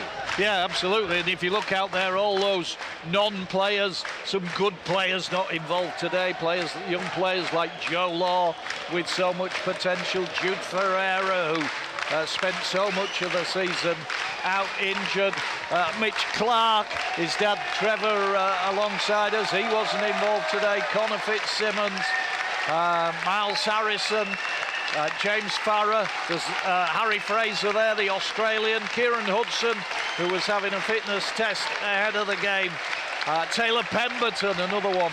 Absolutely right, James. Such a good squad it's been this season.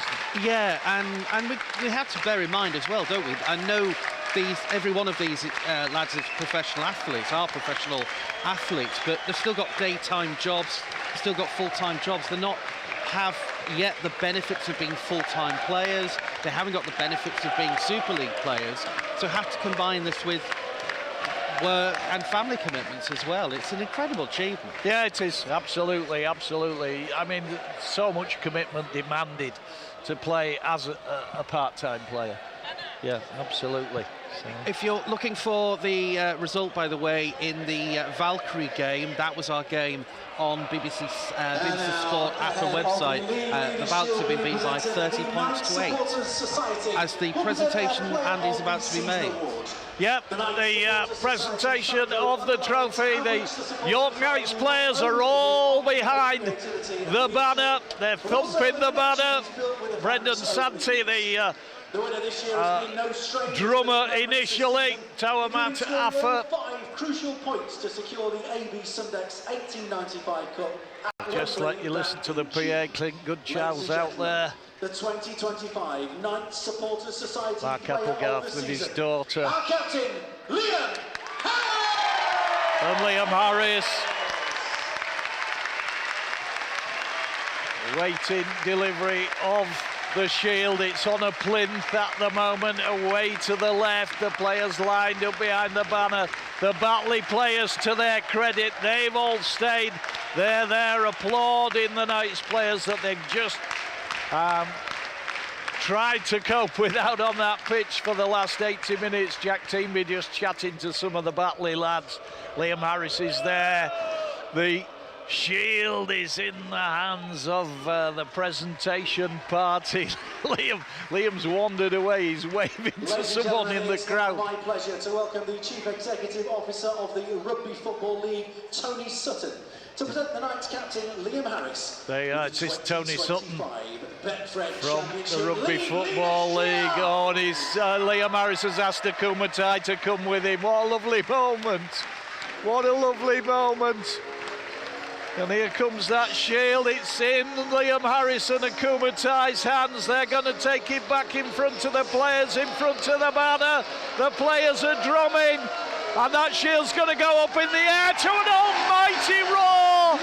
Here at the LNER, the Knights, league leaders for the Championship 2025.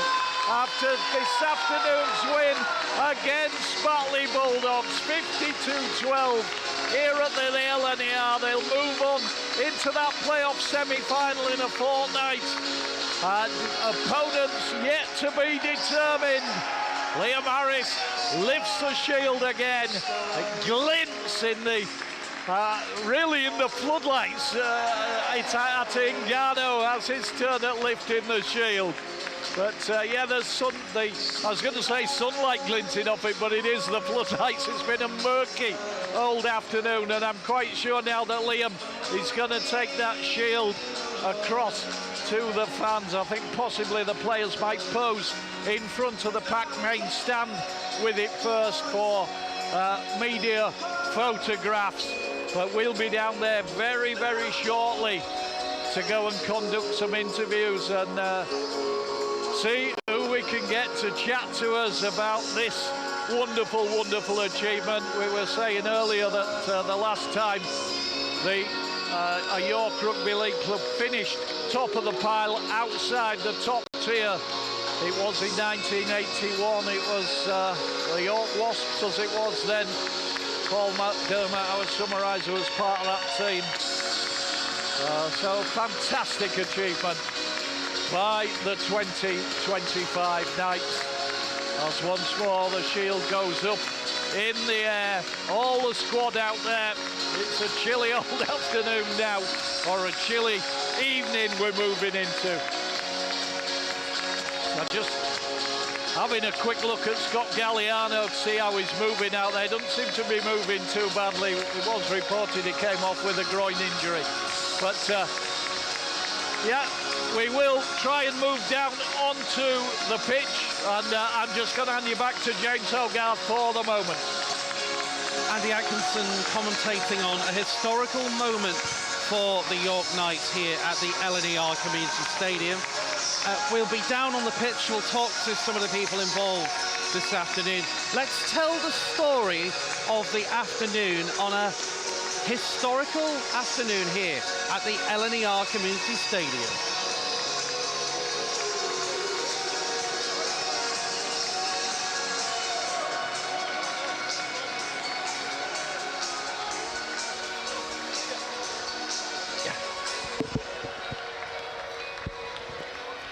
Lovely, thank you. Right, I'm going to give Andy the cue pack now.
2.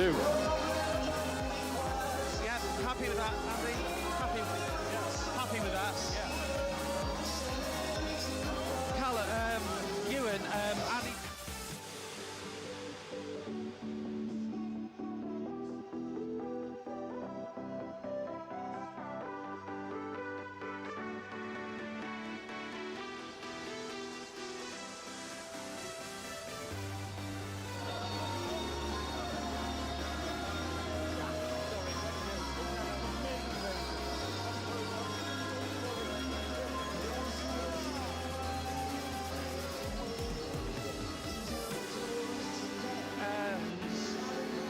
I will do.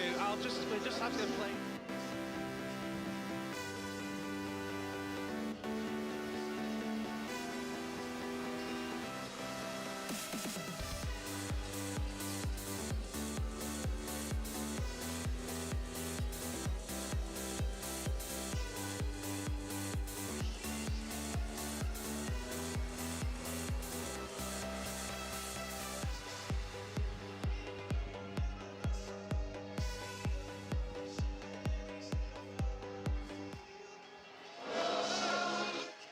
At the LNER Community Stadium. As Andy Atkinson, we can get live reaction from you with the head coach, a man with a beaming smile. It's Mark Applegarth with you. Yeah, thanks very much, James. Kindly been joined by Mark Applegarth, head coach of the York Knights. Mark, your thoughts at this moment? Fabulous win today, just been presented with the League Leaders Shield. So well deserved, but your thoughts on the season up to now? The key words up to now, isn't it? Well, firstly, this is what it's all about, isn't it? The lads have worked so hard, and to win the league leader shows you've been the most consistent team over the year. And for me, this is, what a privilege that we can celebrate in front of a crowd like this, and it's for the crowd, really, that we can bring a bit of silverware home for them, but it's job not done. We'll enjoy it, we'll live in the moment today, and then we'll be straight back at it, ready for some semi-final football and into knockout rugby. You came out of the blocks at a real pace today. 15 minutes in, you'd got 4 tries on the board. You must have been really happy with the way you started the game. Yeah, listen, I don't want to analyse that game too much right now because I want everyone to enjoy themselves. But yeah, we came out really fast, exactly how we want to.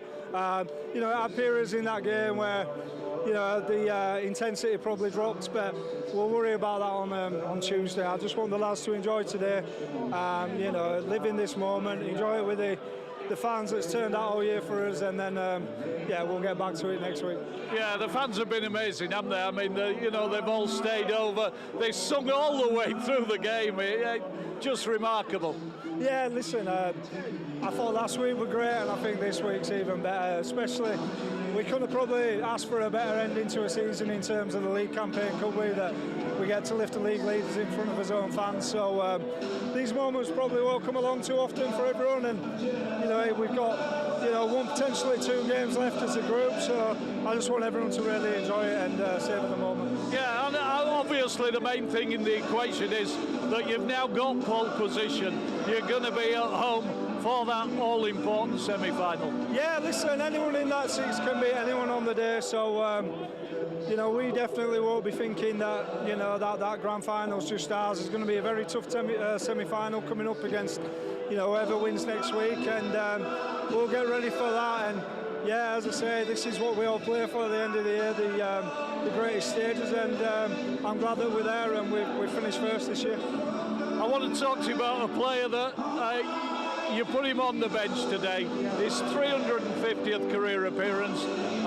Started at New Zealand Warriors, played at Huddersfield, long career at Huddersfield, Newcastle Thunder, Akumatai, and he got over for the try and then turned into playmaker and provided a try. He's some guy, isn't he? He's a special person, Akuma. He's such a family man, a good moral compass for the group, a great mentor for everybody, and what a privilege it's been to present him with that 350th game, and it's all well deserved. And yeah, just over the moon for him. He's such an humble guy and he deserves everything that he's got, he really does. Yeah, a lovely moment that he got to go across with Liam Harris and have the trophy presented to him. Yeah, and that sums up Liam as well, doesn't it? You know, it's one thing I love about the team, it's selfless, it's all about, you know, the team and not an individual. So yeah, just proud of everyone really. And as I say, we'll enjoy today, but job not done yet. We've got another, you know, couple of tough games all being well coming up. Yeah, just a final question. I must ask you about Scott Galliano. Came off. Was there a little knock or simply resting him? No, yeah. Listen, Brownie's, you know, got some news to announce about where he'll be playing next year, and yeah, I just thought it were a fitting thing. You know, I don't normally like to do it, but I just thought it were. Brownie's the longest serving player under Clint. Get a chance to play in front of an home crowd in that last league campaign means a lot. So yeah, we're always planned all week. No, that's a lovely touch, Mark. It really is. You know, he has been a great servant, Joe Brown. Listen, I still think Brown is one of the best wingers in this competition, and fortunately for York at the moment, I think we've got 3 of the best in the comp. So you know, it's not going to always want at that back end at the moment. There's still time. You know, there's still twists and turns to happen, and just what a great servant he's been for York Knights. And you know, there may be another game, we don't know yet, but if not, I'm glad that there's a fitting ending there for him. Mark, thanks for your time. I'll let you go off and celebrate, because I'm conscious I'm keeping you from that. I don't know what it is about the rain and York wins, but it's raining again.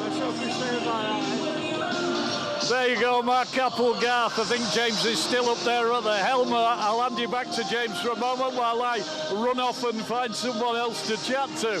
Andy, thank you very much. Yeah, Andy will give me the thumbs up. All the players now, all of the York Knights players are lining up along the perimeter, the concrete perimeter wall, signing autographs, getting hugs, handshakes, and generally just taking in the selfies and just the fact that they've achieved this incredible thing here at the LNER Community Stadium this afternoon. League Leaders Shield winners, and the large screens, of which there is just the one here at the LNER Community Stadium, just says York Knights League Leaders 2025, and a big picture of the squad celebrating. And Mark Applegarth, who's just talked live to Andy Atkinson, is just signing more autographs, actually signing one for a photographer. One of the media team just getting a photograph here. Andy Atkinson will speak to some of the players, some of the big stars who've been part of this incredible achievement this season.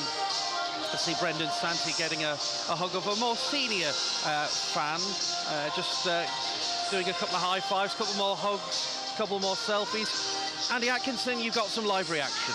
I have. I've got Ollie Field with me. He's just been carrying that League Leaders Shield around, Ollie. How nice was that? Oh, it's awesome, mate. Yeah, it's great. Obviously, big recognition for the year we've had. Been an unbelievable run, hasn't it?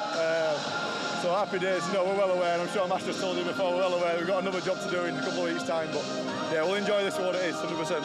Yeah, absolutely. So well deserved, Ollie. I mean, you came into the Knights a couple of years ago from Leeds Rhinos, and it's been some ride, hasn't it? I mean, you know, from your point of view, what's it been like? Oh, unbelievable. I think even in such a short space of time, the amount the club sort of changed and evolved, it's been unbelievable, mate. I think what Clint's done and what Master's done and the kind of culture we've created this year has been different, different gravy. So, we're going the right way, and obviously all being well, hopefully another step next year. But we'll kind of deal with that as it comes. But yeah, in terms of the change, just think this. I mean, you look at the stands today; it's unbelievable. The full stands packed out. They're singing all game. I mean, a bit of confidence and a bit of good, feeling good around the place is brilliant, isn't it? Yeah, I mean, Batley, they threw a challenge at you, but the way the team came out of the blocks today, you must have been wondering yourselves, 4 tries on the board in 15 minutes. You absolutely tore into them. Was that talked about before? A little bit. I mean, we always talk about starting well. We always talk about getting into the game and just kind of giving yourself a chance. You know, how many games do you see where teams come out and they make an error in the first sort of 5 minutes and you're already on the back foot? So something we've been trying to build into this game over the last bit, or the last run, is sort of just making sure we start games well, complete sets in the corner, and just kind of make sure we're in the grind a little bit and see if teams can live with us. And at the moment, we don't feel like there's a team that can live with us when we're in this kind of form. So we just need to keep doing what we're doing and not almost get bored of the kind of systems that we're playing. So just got to keep it rolling, mate, to be honest with you. Yeah, 19 wins on the bounce now. We keep notching another one, and you'll be hoping for 2 more, of course. Yeah, well, that's it, isn't it? You know, you can win 19 in a row, and then all of a sudden it could come to an end. So we've got to be on it, and we've got to. You know, we can't get kind of complacent, and we can't get too happy with ourselves. We're well aware that, you know, these next 2 games are massive, and obviously the 2 biggest games of the season. So let's hopefully get to that semi and give it a win, and then we can get a big crowd here for the final as well. Yeah, celebratory drink tonight, and then back to it. That's it, pretty much, mate. That's it. We'll enjoy tonight. Yeah, definitely. The lads will enjoy tonight. I think that's a big part of our culture. Is being able to enjoy the wins. Obviously, working hard and getting your head down where we need to do, and finding the graft, but also, you know, being able to enjoy it as a group. And such a close-knit group, it is really good to enjoy this stuff together. So enjoy the beers tonight, and then see what comes next week. Ollie, thanks for your time. Well done, young man. Cheers, Andy. Thank you very much. Okay, thank you. There we go. That's Ollie Field. Back to James up there at the helm. Well done to Ollie Field. I can see that good child who has, I'm sure will take a lot of the credit for the achievements of this season and the way this club has developed over the last few seasons, and also looking ahead to what this can do for the club's hopes to be a Super League club for 2026. He's getting a hug off the supporter, is just sort of taking stock of everything without a tie on for this. I wonder if the stress got too much for a tie this afternoon. Liam Harris, the club's captain, and of course almost record point scorer, and very close to being a record point scorer already. He's just shaking a few more supporters' hands. A couple of fans in these kind of jester hats, which are the kind of black and amber, black and gold of the club's colours, just giving them a bit of a sort of hug and a handshake as well. And now we can actually talk to Liam Harris. He's live with Andy Atkinson. Yeah, thank you very much, James. Liam Harris, skipper, you'd got the job done today. Yeah, really proud. Just spoke at the end there just about living in the moment and make sure we soak it all up, because we know our goals are to go on and win the grand final, but I think it's important to recognise all the hard work and effort from not only the players but the backroom staff and the fans all year. To be crowned the league leaders is, you know, the most consistent team over the season. So yeah, it's something I'm really proud about, and yeah, it's a memory that'll last a long time. It's been a fabulous achievement, Liam, particularly off the back of 19 wins on the bounce.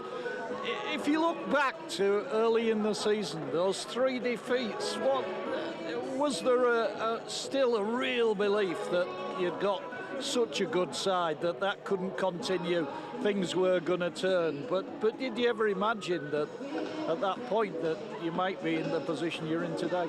I'd be lying if I say I didn't. Yeah, I did believe that we could. You know, I wouldn't be at the club if I didn't believe that the ambitions and the abilities were marrying mine. So I think I scored against Batley actually, and I was like, stay calm, like, we've got this, we're going to come good. The group's too talented, and beyond the talent, it works way too hard to not. So yeah, I'm just really happy, really proud for all the boys and the coach and staff, and especially Mash too, you know, coming off the back of his Wakefield career. He deserves success as a great coach and great family man too, so yeah, I'm really happy for him. Yeah, and of course the fans. I mean, the fans have been amazing, haven't they? Yeah, honestly, mate, they're so good. Today was unbelievable. It gives you a little snippet into what York could be with a successful team, and I've said it all along. We've had the loyalist fan base and the loudest fan base. I think it was just screaming out for success, Andy. It's always been the case, and I'm so happy and so proud to be able to give them that success and something to scream about, because, you know, I've fallen in love with this place many times over, and it keeps on going. But yeah, I was going to say, I mean, you're more or less rooted in the place now. I understand you've just moved to York, but when you look back when you first came here under James Ford and the place, it must have just got a grip of you, Liam, I presume. Yeah, mate, honestly, I say it a lot, but I genuinely, I've fallen in love with the place. I've fallen in love with the people involved in the club. and it's something I'm really passionate about, and that's important to me. I would never go to a team where I wasn't passionate and I was just doing it for a living. So yeah, that holds a strong place in my heart, this place, and yeah, it always will. There was a moment in the game today where I was wondering what you were shouting out there on the pitch. I saw you put a kick downfield, and then I saw you shout and motion to the rest of the players. Was that just to keep driving them forward? Yeah, I think so. I think that's part of my job, innit? I do get into the boys quite a bit, but it's all because I want to win, and I understand what we need to do to win. So I won't accept anything less, and that's from myself and others that are on that field. But they're such a great group, mate. I think I must spray Santi at least twice a game. And he just looks at me and says, "Yes, Liam," carries on with his job. And yeah, that's just the culture we have here. There's no egos and there's no personal that gets at each other. It's all about improvement, and you know, we've created a fantastic culture here, and you know, long may that continue. You don't mind being a hard taskmaster then? No, I think that's my job. That's what I'm paid to do. So, you know, as long as that is my job, I'll keep doing it. Job not done. No, absolutely not. 2 games hopefully to come. Take that, wins from 19 to 21. I assume being at home in the semi-final, you don't really mind who you get. You just plan it and get the job done again. Mate, as long as we've got these fans behind us, like they did today, you know, bring anyone here to LNER and we'll give them our best shot. But you know, I just want to say thank you again to all the fans that turned out today, Andy. There was fantastic. Thanks for the entertainment. You were brilliant again today. All the best going forward, Liam. Thanks for your time, buddy. Thank you. Good to see you. There you go, Liam Harris talking to us, and just such a fabulous skipper for this side, and just leads by example. Absolutely, and well, they've just played over the PA system rather be, or no play side rather be, and I think with Liam Harris and his new deal, that probably confirms his sentiments about playing for the York Knights at the moment. The captain extending his contract for another season. Let's talk to somebody who's probably got the biggest smile of the lot here at the LNER Community Stadium this Sunday tea time. The chair of the Valkyrie and the York Knights, Clint Goodchild, is live with Andy Atkinson. Yeah, thank you very much, James. Well, to answer his question, Clint, have you got the biggest smile in the stadium at the moment? I don't know about the biggest, but I'm certainly very happy for everyone that's involved, mate. Such a special occasion, first time since '81, isn't it, Andy? So it's a funny feeling today, because you know we knew the odds were in our favour to get some silverware at the start of the day, but we still had to win a game, and we want to enjoy it and every moment of it, and you don't want to, you know, in some ways disrespect how difficult it is to win a league. But we're also very conscious that there's 2 big ones yet to go, and you know, we want to get that right as well. So it's a funny mixed emotion day, but very happy. Yeah, we said the same. We talked about it, didn't we, around about 12 o'clock today, that, you know, sort of going forward into today and how that would feel. Yeah, it almost feels like we've gotten engaged today. Now we've got to walk down the altar and see if we can say I do. So it's, you know, it's great, very proud, very happy, mate. We'll enjoy ourselves tonight and then, you know, put our work boots back on tomorrow and get ready for the real stuff. Yeah, you set your stall out when you came in at the Knights to improve the club, to improve the profile, and ultimately to get the Knights as a winning side and a side able to win trophies, Clint. So you must be really, really pleased with the way things are going in general. Oh, 100%. Yeah, you know, it's one of those where I'll probably get home tonight and reflect a little bit and realise how special the last 4 years have been. And, you know, you don't really know when you get it right and when you don't get it right. It's kind of always reflective. And today I think we can reflect and say that we've probably got a lot of things right. So I'm just so happy, mate. And the people that don't get the thanks, like, you just don't see how many people are, you know, behind the scenes and what they contribute and how difficult things are at times. I just hope that they feel that they're a big part of today as well, and you know, the people that can't be here today, like, you know, there's people in hospital who haven't missed a game in, you know, probably 50 years, so hopefully they're at home watching and enjoying it and know that they're a part of such a special occasion. So shout out to everyone and thank you. Yeah, I mean, it's a fabulous occasion, and you look at the players, the Hall of Fame players, who are all, they all have their banners up there in the stadium as you walk in, and a day like today, you look back at some of those players and think, and they would have enjoyed how today has unfolded, Clint. That history, it's always evident at York, and you're a great believer in that, aren't you? Yeah, we are, mate, and you know, there's been some really high points in the club's history, and there's been some really low points, and you know, the reality is, without every single person playing their role, you know, over the last 157 years or whatever it's been. You know, the cliche is, but it's very true. You know, we stand on the shoulders of all those that have come before us, and we just hope that we can set a platform when our time's done for the next generation to do their thing and, you know, do us all proud. Yeah, and from a fan base point of view, I mean, today is just something else for the fans, isn't it? And, do you feel that is building as you want it to be, or you know, is there anything more you can do? You just got to keep winning and getting bums on seats.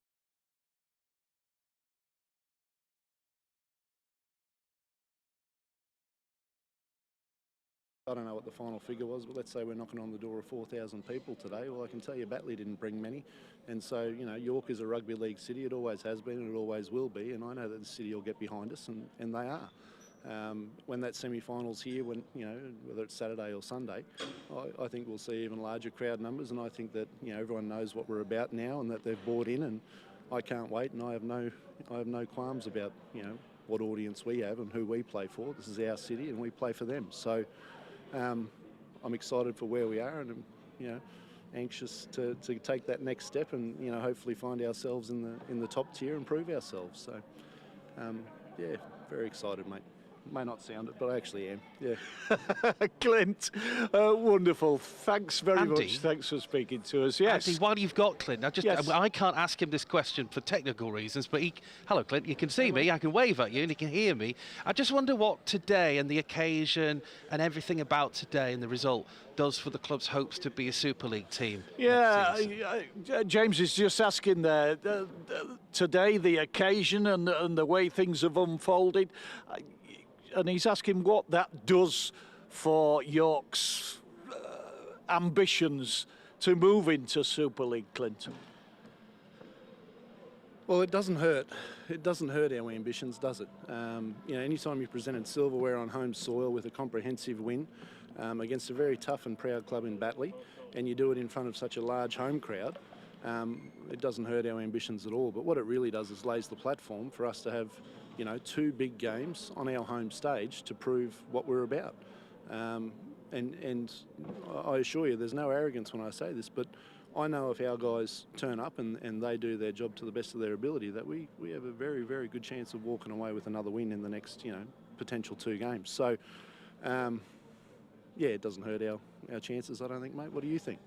Well, I mean, I know because I watch week in, week out Championship Rugby League.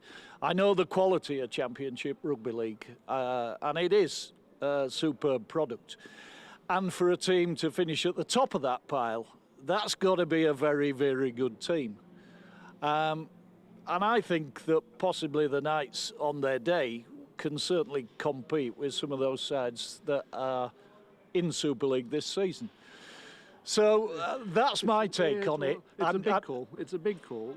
What I'll say is that no part-time team has ever won the treble in a long, long time, if they have it all. So that may have sounded very ambitious at the start of the year, but we're knocking on that door now, and we just need to see if it can be done. If it can be done, then I'll say that we've built it the right way. Yeah, and the bottom line, of course, Clint, is that if you are able to get that nod for the progression to Super League, Clint Goodchild is absolutely adamant that he can take the club up there to do a job that will impress everyone. I think as a club, we will make sure that there is no shortcuts. We will, I won't say outwork everyone, but we will work as hard as any other club. And we take our responsibilities of being in that top league, should that opportunity come, very seriously. You know, in many ways, getting there's one thing, proving to people that you belong there's another.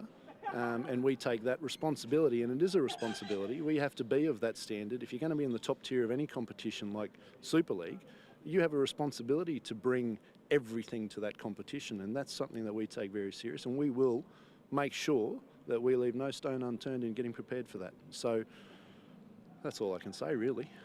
Yeah, from my point of view, looking in, I've been around the Knights since its inception in 2003, and there's certainly not been a more exciting time to be a Knights fan. I just think that the product, the profile and everything, the way the club's moving forward, just tremendous, and that's under your leadership. I'm very lucky to have a lot of people around me that make me, you know, probably look better than I am at times. If there's an opportunity, I'd like to thank some people. Is that okay? Yeah, mate? of course it is. Yeah, absolutely. I'd like to thank my good mate David Dixon. He's floating around here in the background. He might be in the dressing room enjoying himself. You know what he's done behind the scenes for this city and this club, mate, is immeasurable. You know, the support he's given me as a friend. You know, someone who's come to this city without knowing anyone. It's something I'll value for the rest of my life. I want to shout out to my mum. She's been in hospital and just got out a couple of days ago.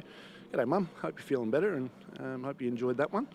And all my mates back in the US and Australia. You know, like I'm a bit of a grumpy bugger, so you know it's not easy for me to make friends, let alone keep them. So thanks for putting up with me and everything that you do, and for the support that they give. Yeah, I don't want to act like it's the end of the season. It's not, but any opportunity I have to thank special people, I'd like to take it. So, thanks, Andy. Yeah, no, pleasure to provide you with that facility, Clint. And we'll look forward to a fortnight's time and all that brings with it, and just wonderfully exciting times to come. Agreed, mate. Thanks for everything you do, Andy. Hey, the voice, mate, and now the face of the club. I appreciate you. Thank you. There we are, Clint Goodchild, reflecting on what's been a momentous day, really, for the York Knights. League leaders, Shield winners today, and moving on into the playoffs. We might just be able to get some reaction from, let's say, a neutral reaction. I've got my sometimes summariser, Batley Bulldogs assistant coach, Mark Barlow, with me. Sparky, your side were in opposition to York today, and your thoughts on the game initially? We knew it was going to be tough coming here. Obviously, York's had a formidable season. The top of the league for a reason. They've got strength throughout the squad. Through the week, we just wanted to perform and try and do that for us, really, because we've got lads leaving. We've got James Brown, who's had a long career. We've got Elliot Keir leaving. So we wanted to perform for them. That's why, because they've been a servant to Batley. That's why we wanted to play well for them. But obviously, we knew we were coming against York, and they had a big crowd. It was party atmosphere. Obviously, they've got big celebrations going on, and emotions does get involved. And they come out the blocks really quick, didn't they? And, they did, yeah. And we were 20. I think it was 22 points down after 15 minutes, and York had an hat-trick, and we had to roll the sleeves up. And I think we did that in parts of the game. We rolled the sleeves up, and we caused a little trouble here and there, and we just tried to be physical and try and cause a little bit of problems. But we know how good York are when they get on front foot and they've got that spine and they've got men outside who can score tries like they did today, and that was the difference, I think. They were strong, they were powerful, they had quick ruck play, and when you've got Harris in halves causing trouble like he does, like he's done all season, and me and you have watched him many a times together, and we always compliment him, and he causes problems today, he did. Yeah, I mean, from a York point of view, John Keir mentioned it before the game that he's felt most of the season that York were the best side in the Championship. Have you seen it that way from a neutral point of view? I saw it last season when I watched with you, Andy. I mentioned it last year. I thought they were going to be top two before even season kicked off. So it was no surprise to me because I think they went on a 10 winning streak last season as well. And I think, did they finish up with 18, 19? 19 today, 19. Yeah. So they're hoping for 21, yes. Sparky. So that doesn't surprise me at all with the squad they've assembled. They've got quality throughout. But this squad's been building for a number of years, and I've watched it grow, and it's been nice to watch, to be fair. But this is like the end of that build, and they're going to go on to bigger things, hopefully. Yeah. Today it was a culmination, really. I said earlier of a cracking season, and they have built and built and built. Your thoughts on the playoffs? Do you think York can do it? 100%. no, there's no hesitation there, Andy, whatsoever. 100%. I think Mark Abeldarf's done a fantastic job. I'm really happy for him. I'm really happy for the club, and I think they're going places. And I think what they're doing off the field is complementing what they're doing on it as well. So I've got no doubt that they're going to go on and be successful. Thank you very much. There you go, Sparky. Good to see you. Thank you. Thanks, buddy. There we are, Mark Sparky Barlow, Batley assistant coach, in opposition to the Knights today. I think everybody just about has left us, James. It's just me and you and some of the security staff. But yeah, fabulous afternoon. It is indeed. If we can get more reaction, of course we will do between now and 6 here on BBC Radio York. Let me bring you up to date with